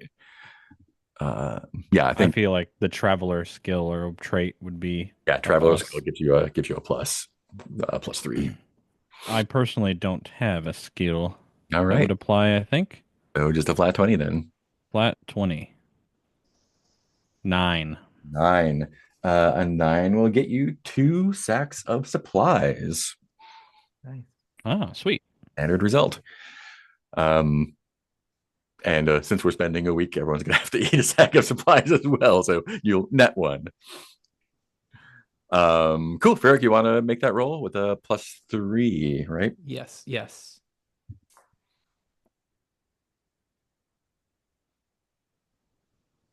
An 11. 11. That will also get you 2 sacks of supplies. Nice. And hero dice also apply to these rolls too. So if you want to try to get more, you can make a roll. A 13 is 2 sacks and an injury. So maybe 2 sacks and an injury. 2 sacks and an injury. I don't know if I want to get the injury. Yeah. So you're both 1 sack up. And I guess that means Time for discoveries. Yeah. Um, cool. So if we're spending an extra week, discovery's free. So go ahead and make that roll. So it's another D20, and You have a skill that's I don't know. I don't know if wizard is going to help here. I don't think so. I know advertising engineers are not going to help. Okay, I guess it's just gonna be a roll. Let's see what Cool. happens. I got a 17. Nice. Ooh, okay. Wow. We get a nice discovery then. Let's see. We have some cool discoveries to do we have in the step of the Lime Nomads. Six, great. Make a little roll here. Okay. All right. So this is let me mark off your your week of travel in a caravan. So we're in green month 4. This discovery is 5 days away. So basically, what it means is you have scouted around, maybe even run into some more nomads, and they've pointed you in the right direction. Is going to be a 5 day trip to get to this place. It is they pointed you at the yeah, maybe it's the same, like one or two of the nomads from the party. Like since you've decided to stick around, they've kind of come by to check in on you, and you're sort of hanging out and sharing a meal or whatever together. They tell you about this uh, 5 days trip away. There's this kind of cavern that is it's not natural. It was formed by an ancient there was an ancient duel, a magical duel that kind of went awry, and so it's just this like sphere that was formed within the rock. And there's he says that the nomads avoid it, but that other travelers who have come this way say that there is um, much, there are valuables to be found if you're willing to brave whatever remnants of that battle exists. Would you like to spend 5 days? Is that 5 days there and then 5 days back, or is it a It's 5 day round trip? 5 days. Yeah, we'll just call it. 5 5 day round days. trip. Got it. So that'd be, and since we already have a bit of a day debt, that would basically add an extra week. Yeah. We're already really low on supplies. True, but we could go hungry to get to the porcelain citadel and then restock Yeah. there. You have like 3 weeks of wiggle room before you start getting real bad. Okay. Okay. And there's always doggies. I would be, yeah, I would be interested in checking this out if the rest of you do not object. That sounds like it could be lucrative. Could be lucrative. And if there are disembodied spirits there, I might be able to make some sales. Yeah, I'm fine poking through things. I mean, when people say they avoid it, I'm like, ooh, okay. That's good to be. Yeah, well, I guess my question is, well, like, can I ask them why they avoid it? Like, is there something dangerous there? I mean, he says, he's never been there, so he can't say firsthand. The stories he's told is that the since this was formed as the result of a bad Wizard duel. wrong, it seems prudent because, and I think he leans in. It's like that sometimes people mistake um, old technologies or artifacts for wizardry and mumbo jumbo. There might be, the travelers may have found detritus they could sell as scrap or whatever, but it also might be who knows if there's you know you don't want to go fooling with things that go boom that have been there for a while. So it's Fair enough. Fair but most of enough. us, you know, a nomad, we travel light. We take what we need and use what we can and leave the rest. We're not interested in great treasures or adventure. We're just making our way. So minimizing risk is part of the lifestyle. There's Fair enough. maybe a young person or two will go off, but they don't come back.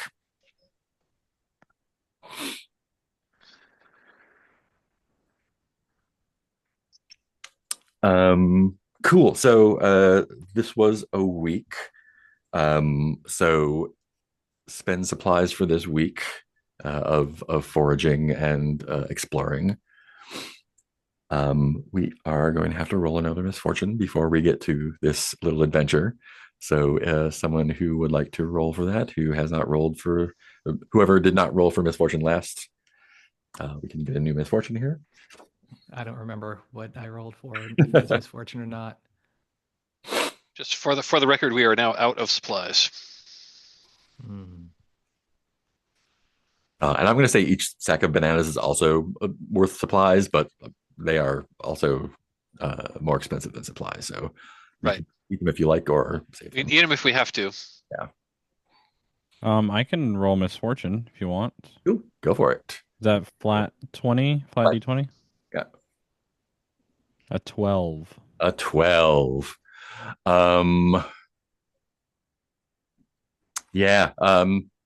Nothing terrible. It's just I think there's a as you're foraging and exploring, I think there's a the end of the month is coming up, and although it's been sort of misty and rainy and muddy, I think the sort of winds from the south have come in and just like um,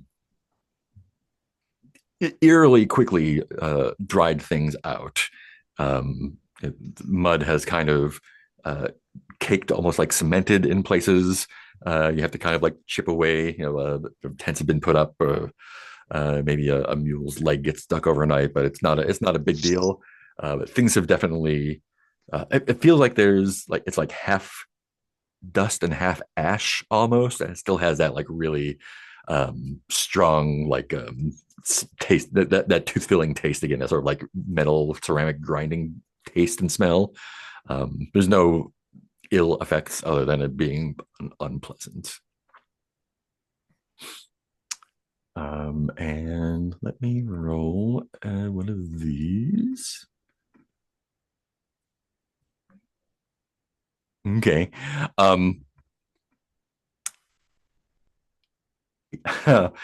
Yeah. And as you're over the week of foraging and exploring, as the weather's changed, there's been I think especially Ferric has noticed as a traveler the sort of migrations of birds coming in from the west, um, and I think one of the things that you notice is that as you're out foraging, sort of clutches of birds have lit in like one of the like weird ceramic trees nearby, and they will occasionally just like a couple dozen of them just sit there watching, and as you're as you're paying attention, you can hear a sort of whirring, almost like a lens kind of extending and going back. And you can see that same sort of glinting that you saw when the other like those centipede things came from the birds, and you can see that they are partially mechanicalized as well. They have glass eyes, and some of their feathers have been replaced with, it looks like this really like foil kind of. They're not hostile or anything, but they do tend to, like, as you're going around collecting food and water, like a group will like come and just watch you, and you can feel their eyes on you. But they don't make any move to. They're not hostile or anything. They're just curious.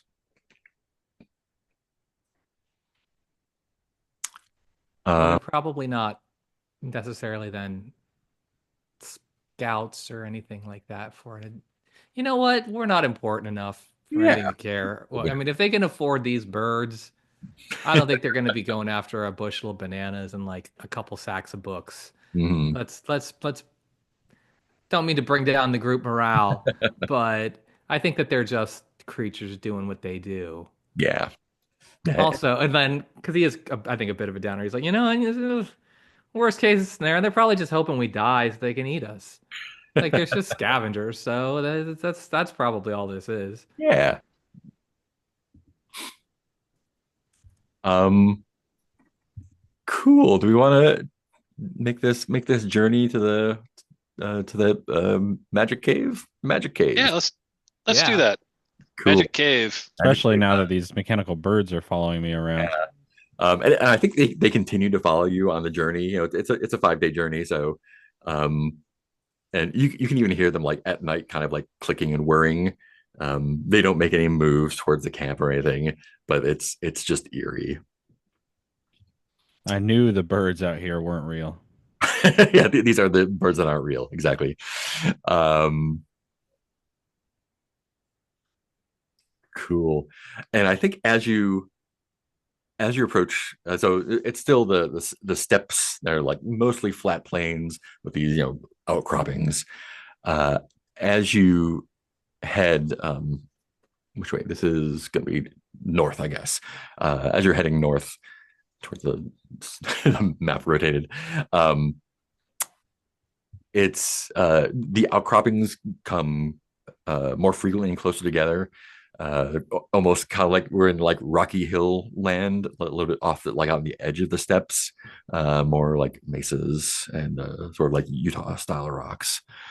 Um, and I think the night before you arrive, you actually see in the direction that you were pointed, um, that one of the or some of the outcroppings in the direction you're going are faintly glowing. It almost like again, I think Ferric being the traveler, like almost mistook it for like doesn't feel like the time of year. It's a little bit late for like aurora to happen, but it has that same sort of feeling, much too low, almost like the sun had set there if there were a sun here, I guess, a proper sun. Um, but it's clearly coming from ground level. Uh, Hmm. and yeah, and so the next day you arrive at the cavern. It is hard to miss. It's one of these sort of um, the rocks kind of stuck out here, kind of a mash of rocks together. But there's a perfect circle, about a dozen feet above ground level, maybe like 20 feet across. And it's hard to tell in the daylight, um, but you can see in the what would be darkness inside. The inside of the cave is glowing, and you assume that the all of this rock itself is faintly glowing with this sort of like orangish yellowish, maybe tinting into green, soft glow. Um, Interesting. yeah, I'm This has piqued my curiosity. I am curious. I want to know what's in that. I want to know what's in there. yeah. How? And I think I will turn. I think I'll turn to. I think I'll turn to O. Like, oh, what do you make of this? Yeah, he kind of head on a swivels looking around Mhm. with TBD next to him, and he's got this long walking stick that he's got, and yeah, all you hear is like he looks at you, and he's got like these like circular spectacle, like these goggle looking things on, so you don't really see his eyes kind of reflect back at you, and he looks at you, freezes for a second, and you just hear like his stomach grumble, and then he's like, "Let's go," and he kind of head nods the the donkey to follow him. Mm-hmm.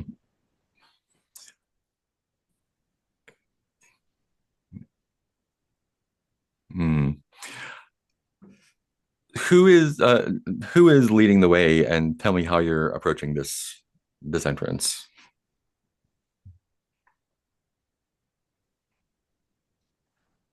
I think I was the one who was most curious, so I guess I'll be leading.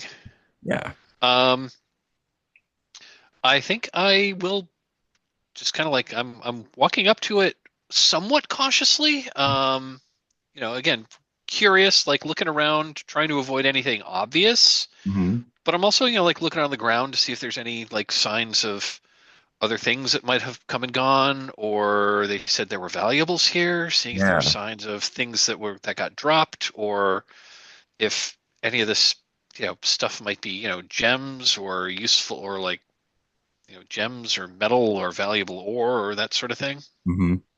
Yeah. The rock itself is kind of this aggregate of like limestoney, karsty kind of stuff. And as you come in, you can clearly see it does have this soft, like almost like glow stick, like a orange glow stick glow from the inside, allowing you to see inside. Again, it's like it's above, it's a little bit up, so you have to kind of climb the rocks a little bit. It's not dangerous or treacherous or I will anything. do that. I'll climb up into the hole. And you can see inside, clearly there is a exactly as described, a large spherical cavern, several hundred feet across. And it's been, it is not a perfect smooth sphere. It is clearly quite old. There have been some, you know, um, as the limestone weathers and the calcium carbonate kind of forms, and there's some stalactites and whatnot. Um, a couple things that are obvious at first. The bottom, I don't know, third or so of the cave is full of liquid. I'm not necessarily going to say water, although it is, it looks like water, but it is kind of, it kind of reminds you of like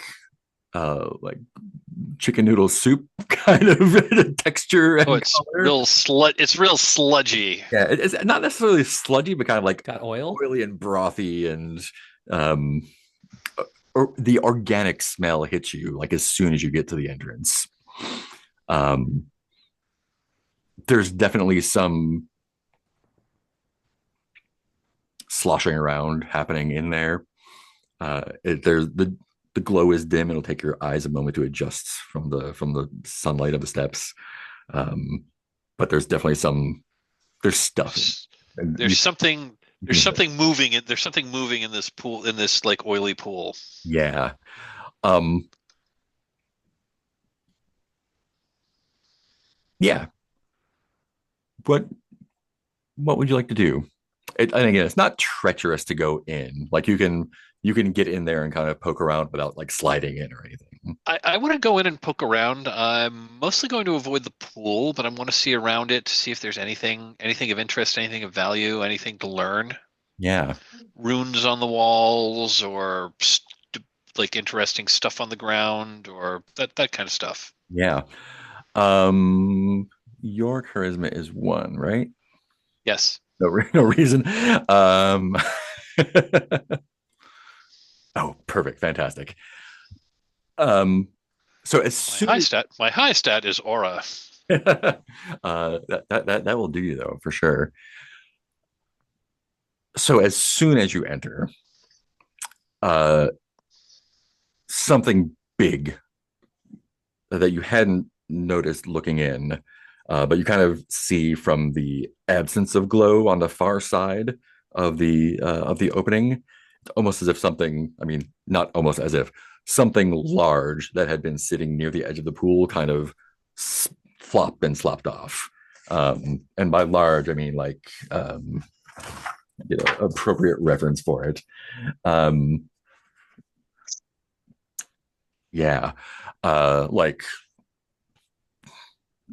Size of a cow, the size of a elephant, the Like several elephants, like three Several elephants. elephants smacked together size, oh, like 30 feet real across, big. some dark shape. You can't look at, but it like sloshed into the water, and disappeared under it.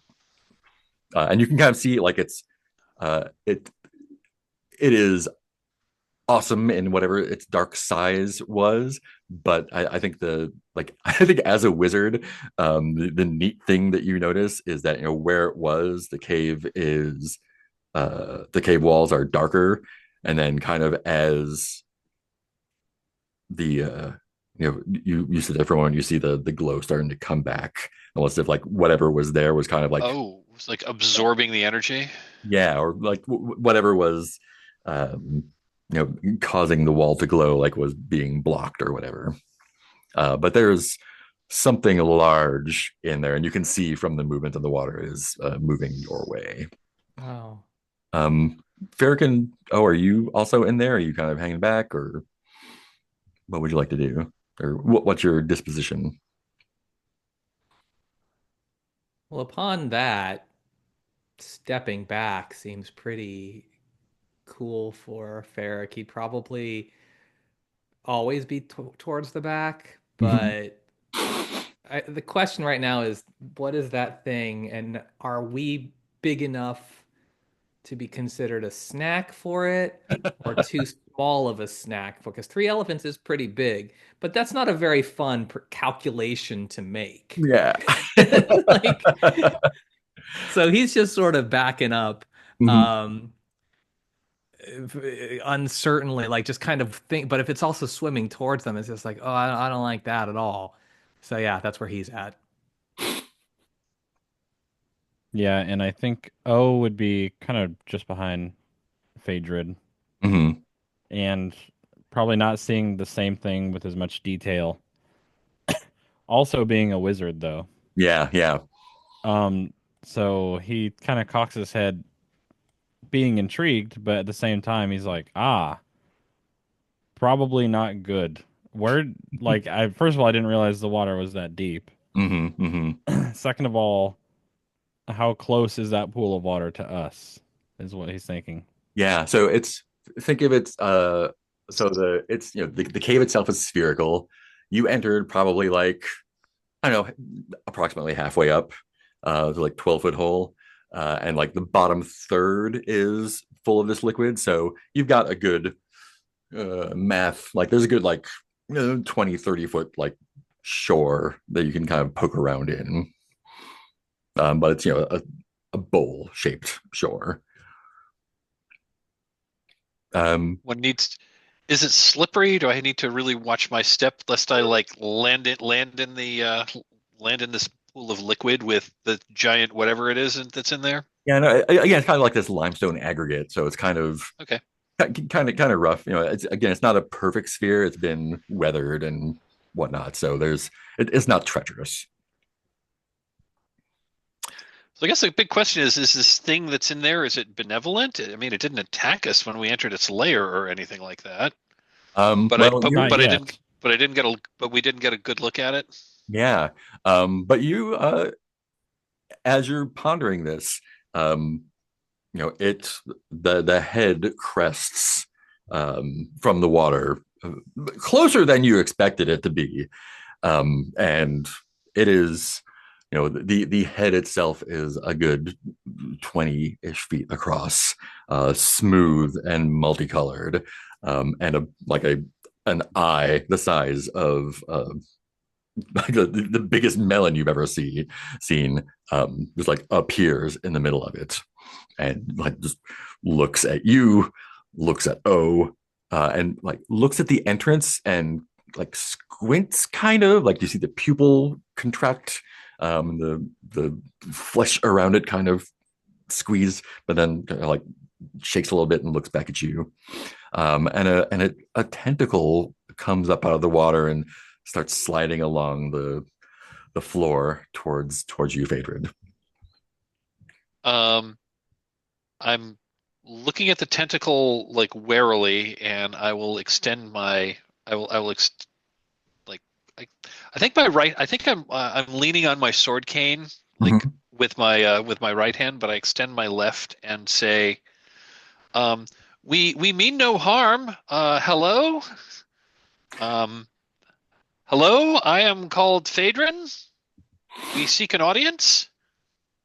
Um, and the tentacle kind of slides around like behind you and then wraps around and kind of flaps at your hand a little bit. Um,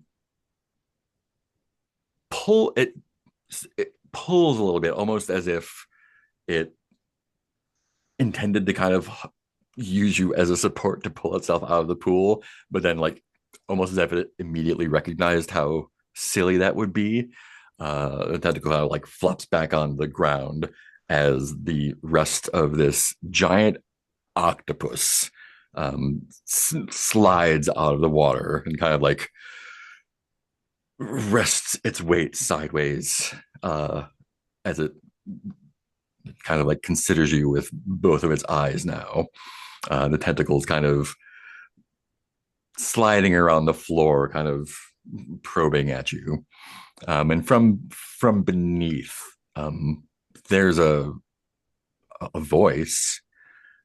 It's muffled. It's kind of got this like tone to it. It's the voice is like coming from beneath this rubbery giant, and it says, "Don't be silly. You couldn't harm me if you wanted to. What brings you here?" Hello. We heard rumor that we heard rumor of the existence of this cavern and we are explorers and we're curious what we might find here. Oh, We were not expecting to find you. We were we were not expecting to find one of such magnificence. magnificence. What are you exploring besides my home, my laboratory? Again, we did not realize anyone lived here. Well, now you've discovered that someone does. Are you hungry? Um, I I looked at my friends. Yes, actually. Hmm. So, what do you want from me, from that dying world outside?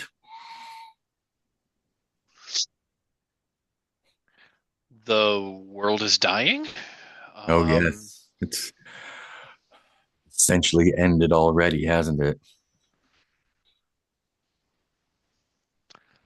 um, well, it seems pretty still in existence to us. We have traveled from the Violet City. Hmm.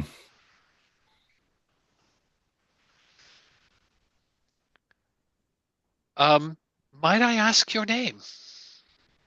Name. What do you call yourself? I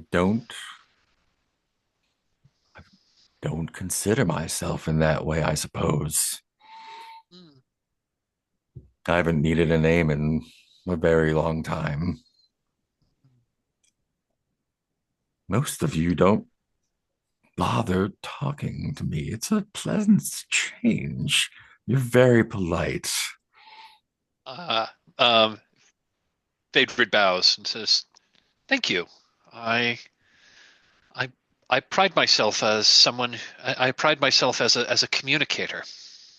I think, and as she's talking to you, like the tentacle does kind of like start like kind of poking at you and probing at you to like, I will do my best not to flinch. yeah. And she's like, "Oh, delightful! Like you're very well put together, aren't you?" And like a tentacle slides over to O as well, like making the same assessments. You're a healthy one. Something You, about you. You're You feel strong, but not in the way that a stone is strong.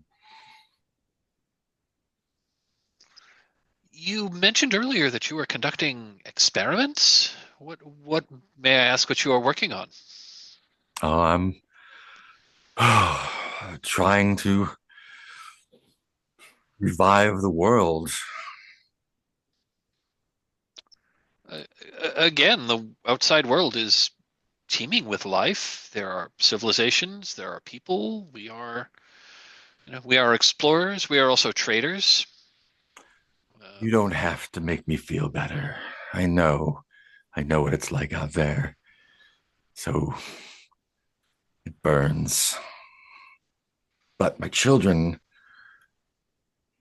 will make it better. your children? Yes. And I might be able to fix myself up a little bit. And a couple of the tentacles kind of like splash in the water. Like I'm not suited for travel or exploration anymore. I've been here always, as far as I remember. I think I think I'm close. Well, the world outside is indeed dry. I think one of your, I think, I think a creature such as yourself might not do so well going across the dry grasslands. Creature. Hmm. Interesting. How Well, does a I would have. creature like yourself do in the hot lands out there? Dry We land, bright we lands. we endure. We endure the enjoy we enjoy the days when they're not too hot and not too cold. Hmm. The Days are all land the same. the land provides. Days are warm and dark and moist and fruitful. Hmm. So you're Phaedra looking nods. for. Phaedra nods at that, not really knowing what she's fishing for, and realizing that talking is probably what we need to do, because if she wants to end us, she's just going to. Your friend seems frightened. The one outside. He'd probably chime in. Technically, we're just associates, not friends. Um, yes, I am frightened. I've learned that fear is it's a great skill to have. It'll take you far in this world. Hmm. This fear is just for what the body does when it's trying to survive, isn't it? Pretty much, yeah. At my age, fears become boredom. No, it's inconvenient, don't you think? We're so small and running around, running away from things and towards things, and burying yourself in the ground so nothing can get at you, flying away. Sometimes they swim away, and I don't know where they go.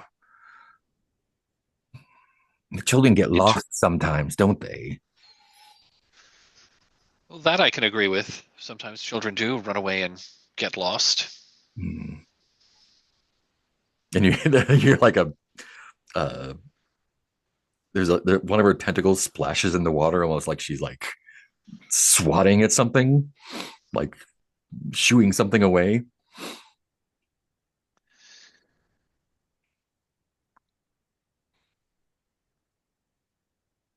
And I would be lying if I said I did not have some amount of fear by conversing with a creature so unlike myself, but I am also awestruck.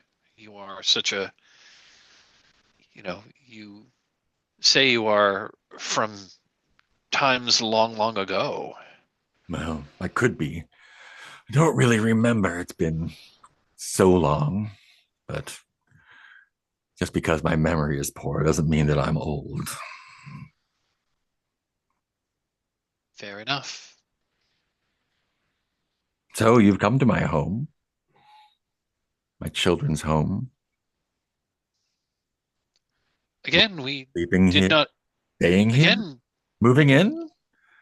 oh, certainly not. Certainly Hmm. not. We were exploring. We heard of the existence of this strange spherical cavern, and we're curious we're curious what we might find here. We had not heard tell of that it was anybody's home. Well, home is just where you spend the most time, I suppose. My work takes so much time. What are you working on? But my children, to bring the world back, they're not ready to go out yet. Have any And we gone out yet, No. ever? I mean, they do go missing from time to time, don't they?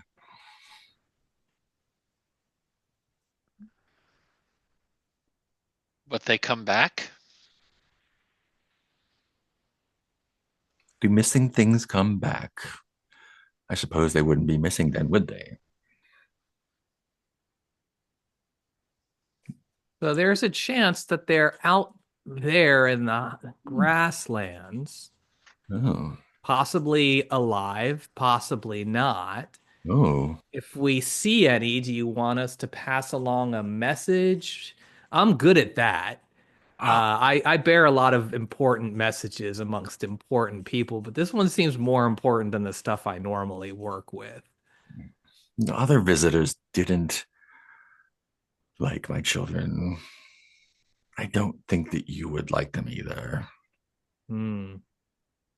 But if you want to talk to them, you're welcome to.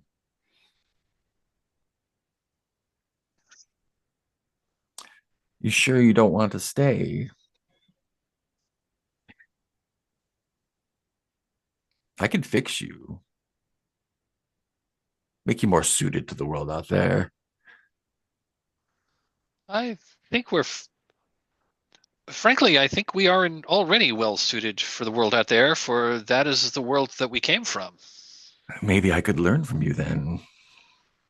Perhaps, what would you wish? Perhaps we would.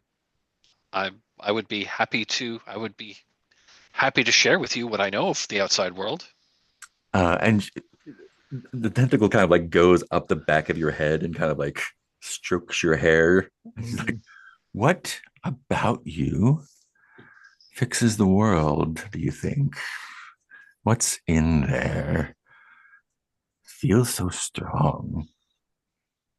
You've got a will about you, don't you? You want to change the world to make it better for yourself, and that's something that I don't see very often.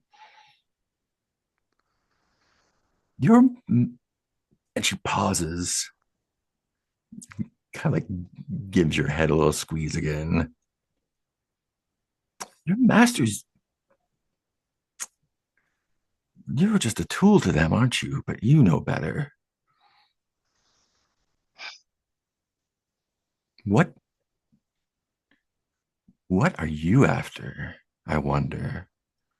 Not what they want. What do I want? What are you after? Ultimately, I am after a better position in life. Ultimately, I wish to prove myself to my superiors that I am worthy to join their ranks. Hmm. You want to please the master so you can become one. Change yourself to fit the world instead of changing the world to fit yourself. Hmm. Disappointing. Hmm. I thought you might be helpful, but you're just like the others. Well, changing the world is certainly a difficult task. When you take your place, then what? Frankly, I simply wish for a better life for myself. Eventually, I would like to have children of my own, perhaps. Hmm. How will you make them? Out of what?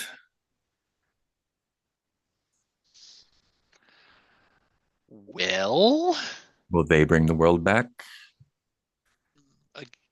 again, I don't think the world has gone anywhere from our perspective. Hmm. The world is what it is.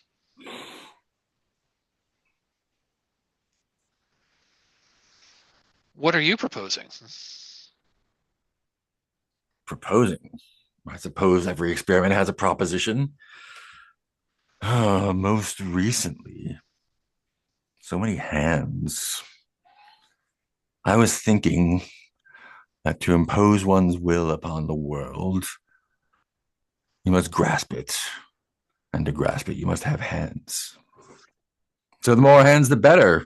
And like four tentacles kind of come up and like if an octopus could shrug, it would.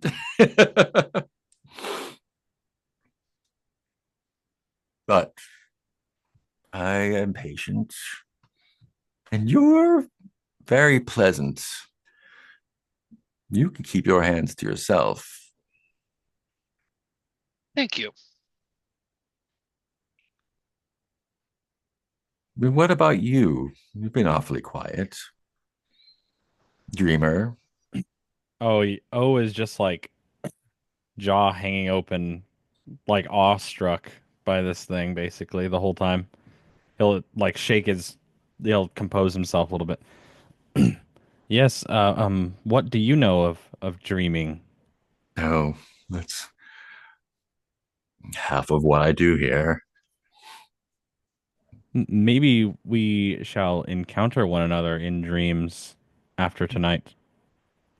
Perhaps.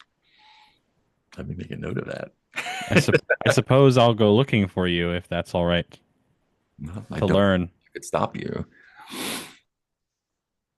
I don't think you'll find me as approachable, maybe. Dreams are where you can become who you really want to become. Uh, Changing yourself in this fallen world takes so much work and material.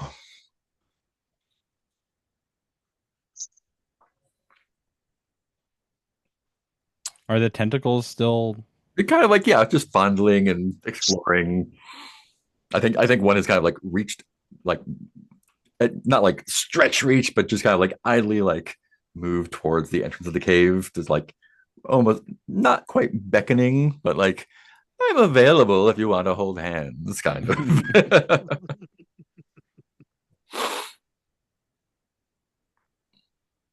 Yeah, I think O definitely indulges in if there's any like true ego this thing has, Hmm. he's like, I'm going to find you again in the dream state and stuff like that. Oh, you're welcome to. Hmm. I wonder what that would be like. Here, this. Hmm. Maybe that's what's missing. Interesting. Maybe interesting. Maybe I've been focusing on the wrong thing. There's so much to be done in dreams. Does the world of dreams shape the world outside? I wonder, instead of the other way It around. The world of dreams is the reason I'm standing right here right now. I would never have gone on my quest without my dreams. Hmm. So maybe you've been drawn here for and you hear the tentacles kind of like more firmly grasp for a larger purpose, perhaps. He like I believe I have. Well, you do have lovely hands. I think oh man, this is gonna get real weird real fast. I think he reaches a hand up to touch it back and he says, "So do you." Oh, flattery. I haven't had hands. Have I ever had hands? Maybe for a while. They didn't suit me. Maybe that's why I'm not suited for the world.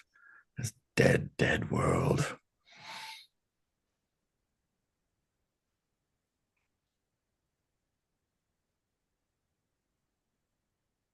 Well, here And you all are. yeah, in the silence, I just want to say you hear, whether for better or worse, you hear O's stomach again when everybody's dead quiet. Hungry, are we? Curse this physical body. Hmm. Is it a curse?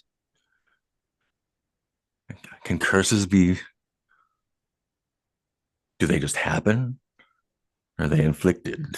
I think to be a curse. There's intention behind it, isn't there? It's like the body itself eating itself away. You're welcome to refresh yourself.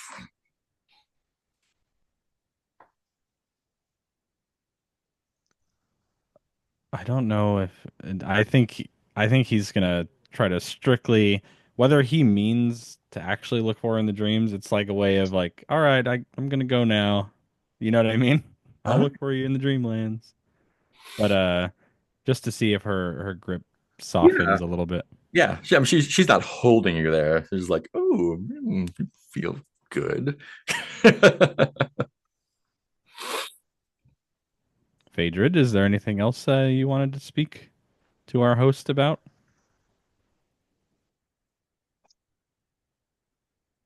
I think as you've been talking, the two of you especially, you've been here in the very, very dim light, and your eyes have kind of adjusted. Um, and you didn't make it too far from the entrance before the octopus arrived. And in the in the dim light now, you can kind of see how to describe this, almost as if there are piles, a half dozen piles of rocks arranged in certain ways. It looks like the kind of incongruous, like as if uh, like someone had been storing supplies here, like a couple crates, a broken wagon, um, mounds of vaguely. It's difficult to say whether they're rocks or meat. It's hard to tell in this light. Um, but there's definitely like stuff sitting around inside the cave, like that's been looks like it's been arranged. It's not just naturally plopped there.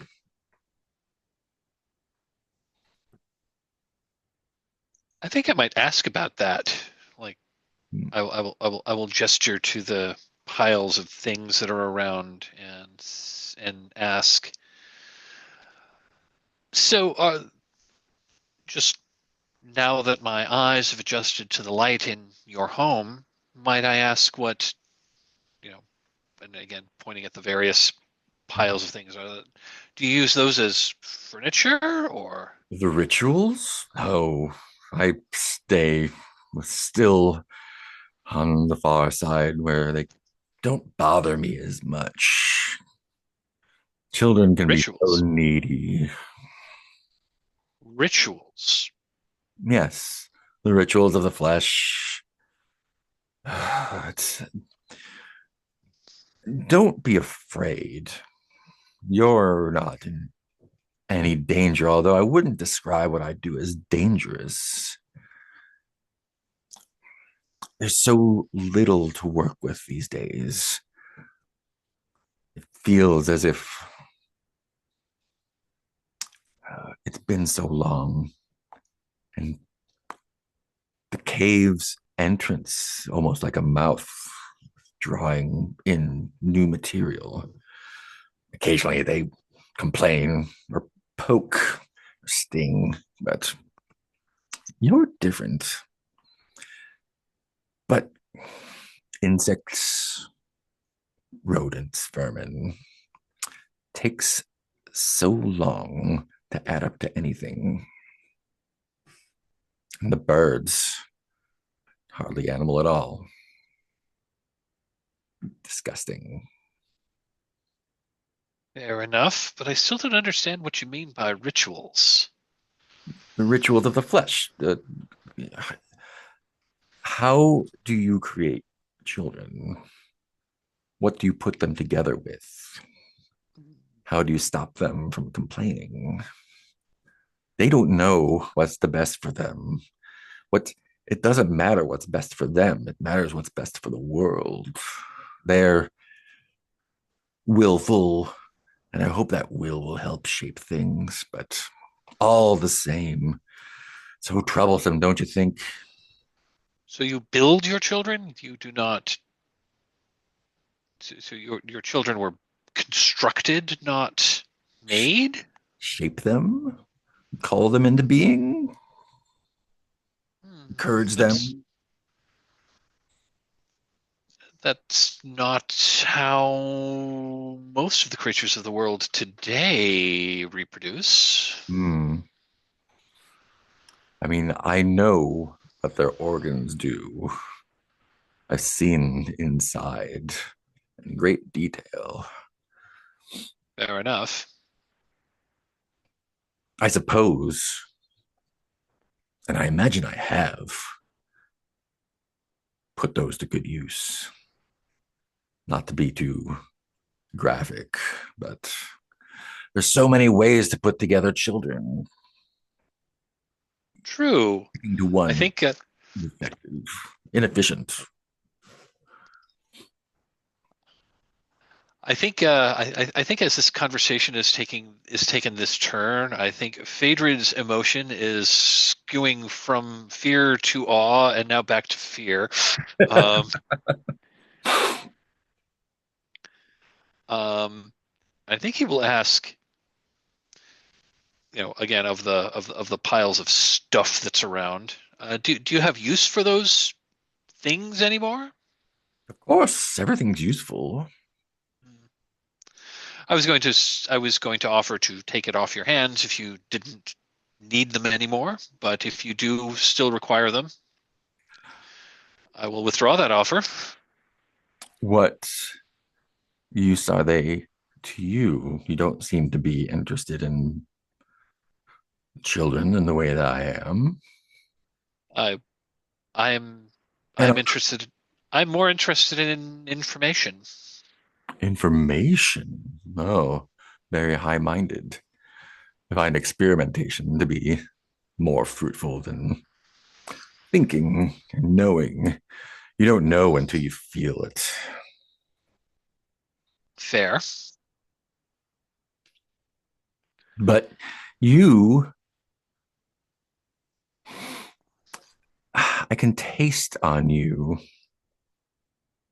the world. And I don't mean to frighten you, but I like you. And I wouldn't want to do anything that you wouldn't want. There's so many different kinds of flesh. I can taste them on you.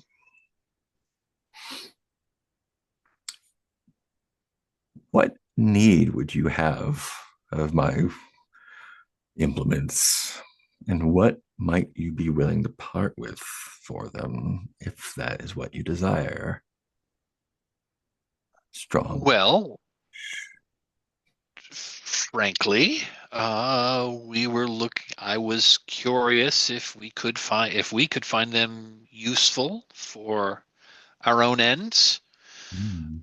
As for trade, um, we have some information. We have information.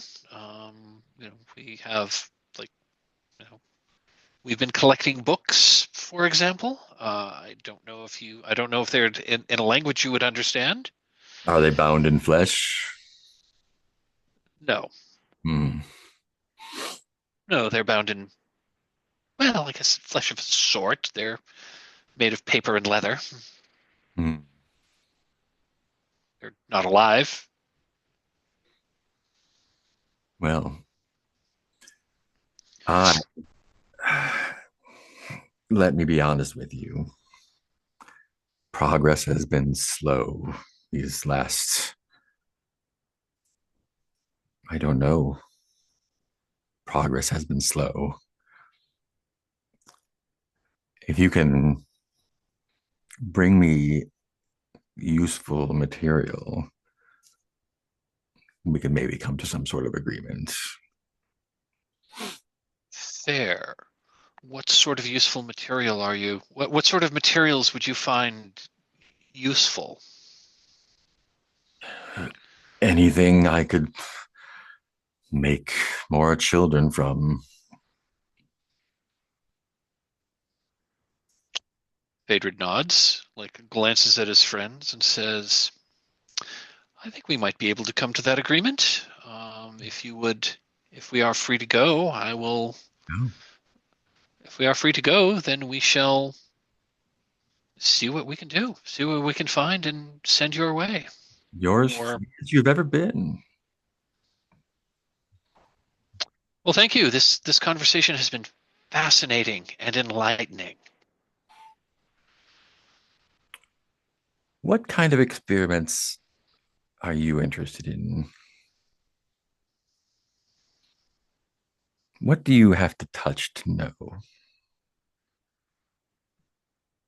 What do I have to touch to know? I've been interested in learning secrets that have been lost, Hmm. knowledge of things that occurred in the long, long ago. Oh, the long The ago. And she kind of plops back into the water a lot more quickly than you would expect her to be able to move. Frighteningly fast for a giant mound of flesh. Like disappears into the water like in a blink. Um, and you see her kind of pull herself up on the shore somewhere like on the side, to the right hand side there, and kind of like looks like sort of stacking and unstacking and assembling and disassembling one of the stacks of stuff. Um, and if you hang out there, she will return. Actually, I think she instead of coming through there, she uh, sort of undulates her way along the shore again, um, and like unnervingly um, winds up positioned between you and the exit. I think. Um, can I ask you to pause there? I need to step off camera for just a sec. yeah, I'll be absolutely, right absolutely. back. Yeah, that'll give me a chance to look something up real quick. Find you something cool. Cool. Cool for whom? In quotation marks, I believe. While you're looking that up, I can vamp for a second Yeah, because yeah, go I for have thoughts. I mean, I don't think my character's terribly bright, it. but his theory, which is also mine, is like maybe if this creature's like really old, saying like the world is dead, the world sure is dead for like water creatures. Hmm. Like maybe we're jumping back really, and I don't even know the Ultraviolet Grasslands lore and story at all. Yeah, Like if this is Earth, I don't know. But like, non-canon, so it couldn't be you way. know, if we were people in a pocket in a human cave and everywhere else was salt water, it'd be like, well, yeah, you can't go out there; it'll kill you. And everyone's like, no, we're fish. What is water? We just do stuff, and it's like, nah, that stuff will kill you. And they're like, how? How can it kill? How does that do? How is that possible? So that was my initial thought is what this creature's going for. And it's like, Hmm. that's a great dream, but it's really hard to just change the entire world other than changing an individual. But if this thing is potentially immortal, it literally has all the time in the world. Hmm. Um, so that's just those are my basic theories of what this creature is going for. I'm sure there's a much more cooler example, like whatever it actually is. Because I don't want to be like, yeah, of course, you're like a cephalopod. Why would you? The rocks are terrible. You want water. You want something like that. Even if you can move around a little bit, it's not your environment. And that's my vamp. um, And I was just, as I stepped away, I realized I've been doing an awful lot of talking in this particular session. So I hope I hope I haven't overstepped and like overshadowed folks. So I'm happy to shut up and let the spotlight land somewhere else. Now it's cool to me. I was taking it that like Phaedra is probably like has the most interesting brain, or Hmm. just having like the highest aura. I was like, is that what's drawing? Because like my character would be like, no, I don't want to. You want to change the world? No. Do you want to do like? What do you think about your kids? I don't know, man. I'm just trying to get a paycheck here. Uh, there could be a breakthrough of that, but it's like I think this point he's mostly like, I just don't want this thing to eat me, Mhm. and Oh, it won't eat you. well, okay, well, whatever it is worse then. Yeah. Yeah, so she's Yeah, I don't want to. I don't want to get transmogrified into one of her children either. I'm yeah, thinking that's that seems to be the direction that conversation was going. probably more likely outcome. But she does slide up between you and the exit, and coiled like one tentacle coiled around um, this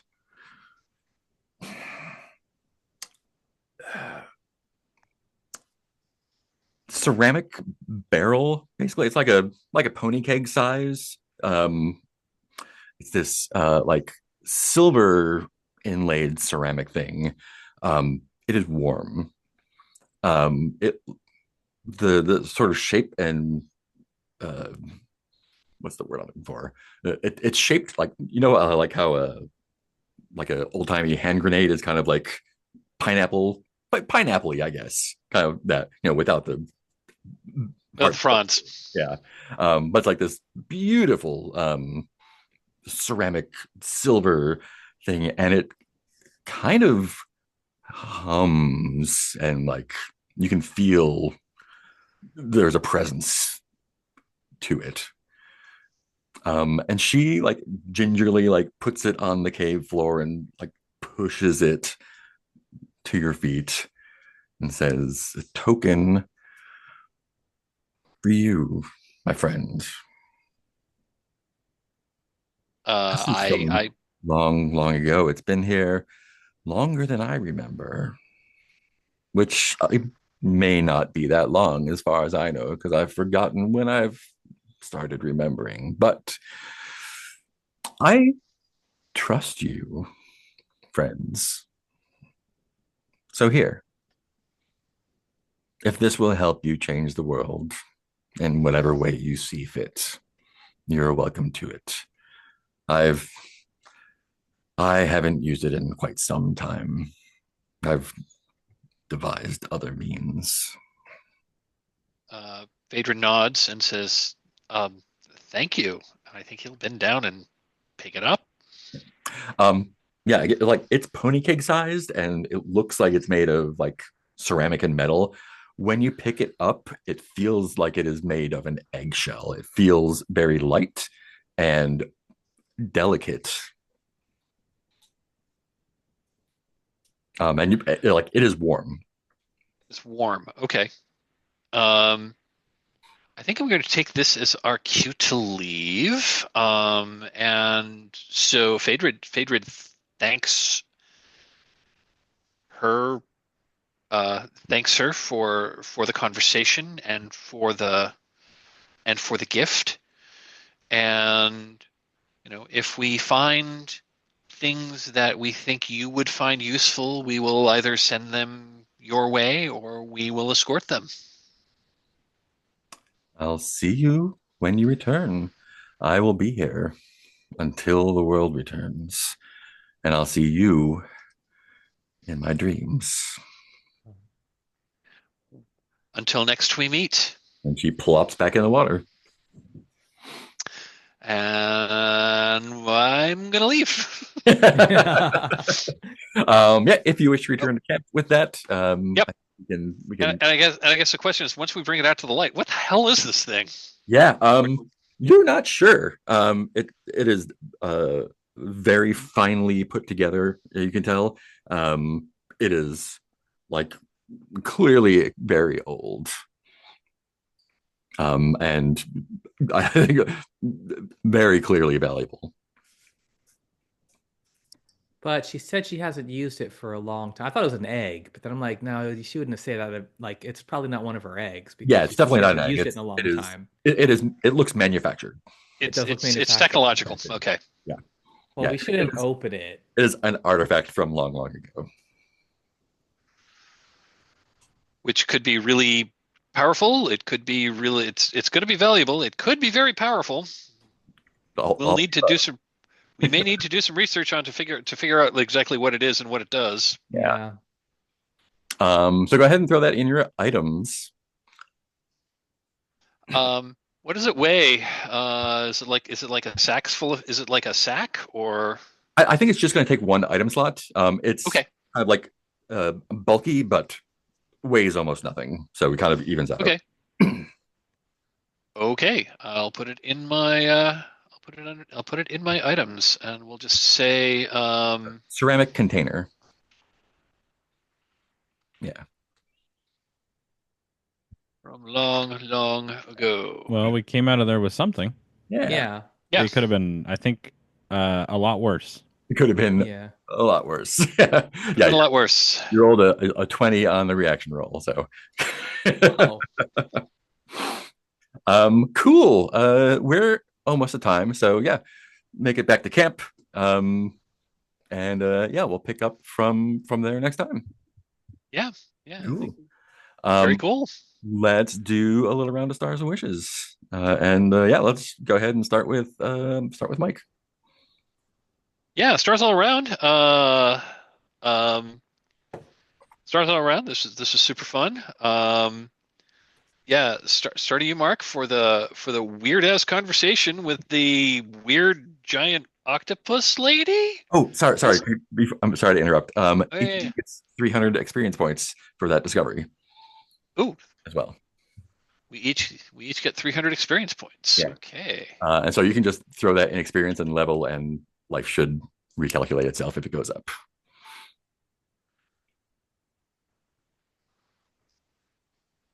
I went to level 3.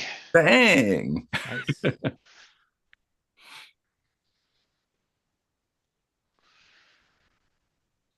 Dang.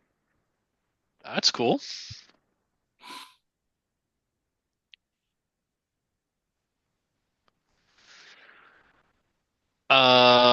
Yeah, so that was that, yeah, that was like that conversation was cool. I still don't know what the hell her children are or what she's trying to do, but yeah, weird. Cave octopus. Cave octopus. Yeah. Um and yeah,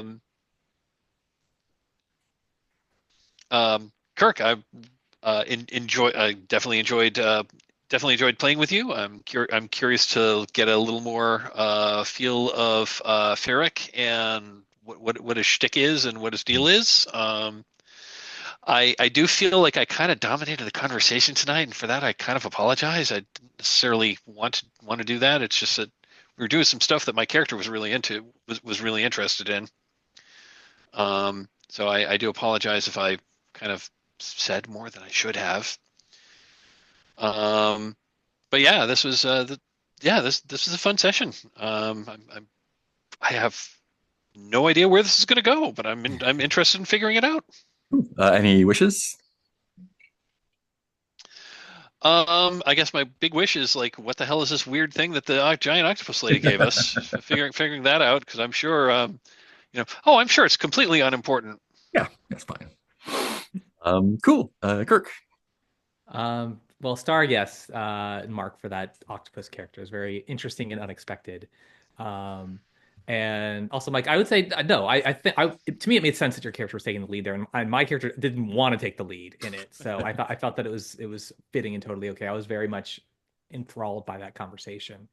Um, so I would give that a star. Just like that was some pretty good like role playing and just a fun scene to experience on the journey through the ultraviolet grasslands. Like that was pretty weird, which is what this game is like pretty weird. And then wishes to I mean, it's almost like overlaps with a star was Billy, when you were talking about dreams with the squid, I'm like, I really hope that pops up later because I don't know much about how dreams tie into your character or something, but I was like, this feels like it's really setting up that in a way. Like I'd love to see it, however this means. And then the other wish is, oh, I want to see shoot. Oh, no, not about the egg. It's I would like to see the children because some of them have escaped. It bears thinking that some of them are alive. Like I think, oh, probably a lot of them got eaten. Like they don't make it. That's just the way it nature works. But there might be one or two of them out there. Except we're not gonna like them. She was like, "You don't want to meet them. You're not gonna like them." I'm like, "Well, that's great." But character-wise, my character's like, "I hope I never meet them." Player-wise, I'm like, "Oh, we have to meet them at some point to be like, oh, it's probably one of those dang things." So I was, yeah, it's really, really cool. Cool. Billy. Yeah, stars everybody. Mike, I kind of echoing what Kirk said. I feel like that scene just worked out that way. Phaedra would have something to say. O was just in awe the whole time. He's more, I don't know, esoteric about everything. So it was more just being in awe. So big star for that scene. I know you felt like you took up a lot, but I think you really drove it, if that makes sense, which is really nice. Star to Mark, obviously, for the uh, both the centipede things, because that really freaks me the hell out. I hate that shit. Good.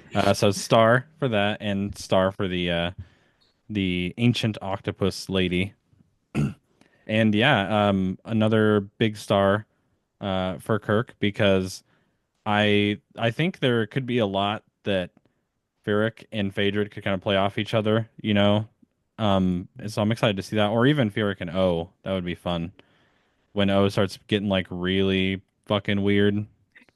I think he's got I don't know what the cat snip. I remember getting some drugs last time, so gonna have to figure that out. I was wondering Um, what that was. yeah, I don't know. I did drugs with some cat lord, and then they gave me some on my way out, so it was a Nice. good time. And yeah, my wish or I'm just gonna kind of echo what Kirk said more or less. I want to, the babies would be cool to run into, or the children, and I gotta, I gotta have a dream. You can do whatever you want to me in the dream, but I gotta have a dream. Hmm. Awesome. Yeah, this was a good time. Again, like I've no plans, no idea what's gonna happen. There's just so much stuff to play with. Like it's a little bit overwhelming, but like being able to like pick a thing and just dive into it's been interesting. Like, okay, grab that random thing. There's just so many random things, but it's really great. It's like such a rich pot of things to pull from. At least the fun stuff like this. Yeah, it's a very again very different feel from what I'm used to running. It does not feel as natural to me. Like to just like, oh, you have characters with motivations and stories and relationships. Like, oh no, we're just exploring the world and weird things are happening. Like maybe you might get hurt or get treasure. Who knows? But it's a little bit of an adjustment, like getting back into that style of stuff. But it's super fun. I'm really enjoying it.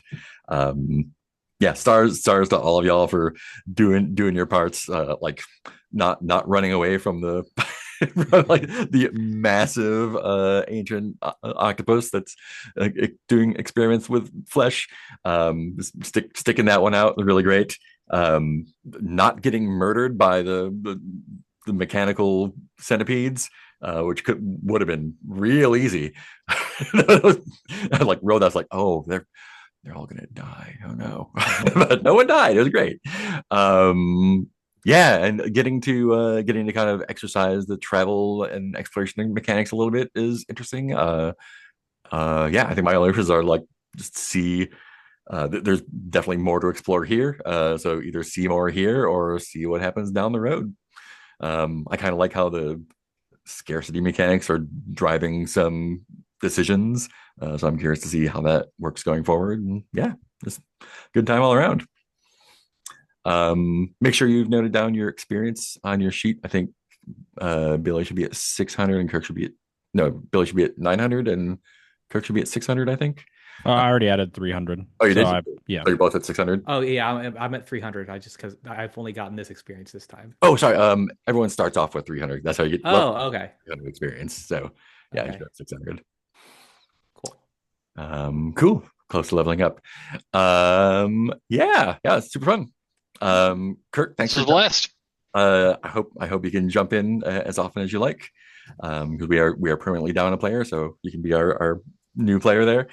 Yeah, and hopefully I'll see everyone next week. Cool. Thanks for hanging out. Great to play This with is a everybody. blast. Yeah. This is a Have a good night, blast. y'all. Good night, folks. Bye. Bye.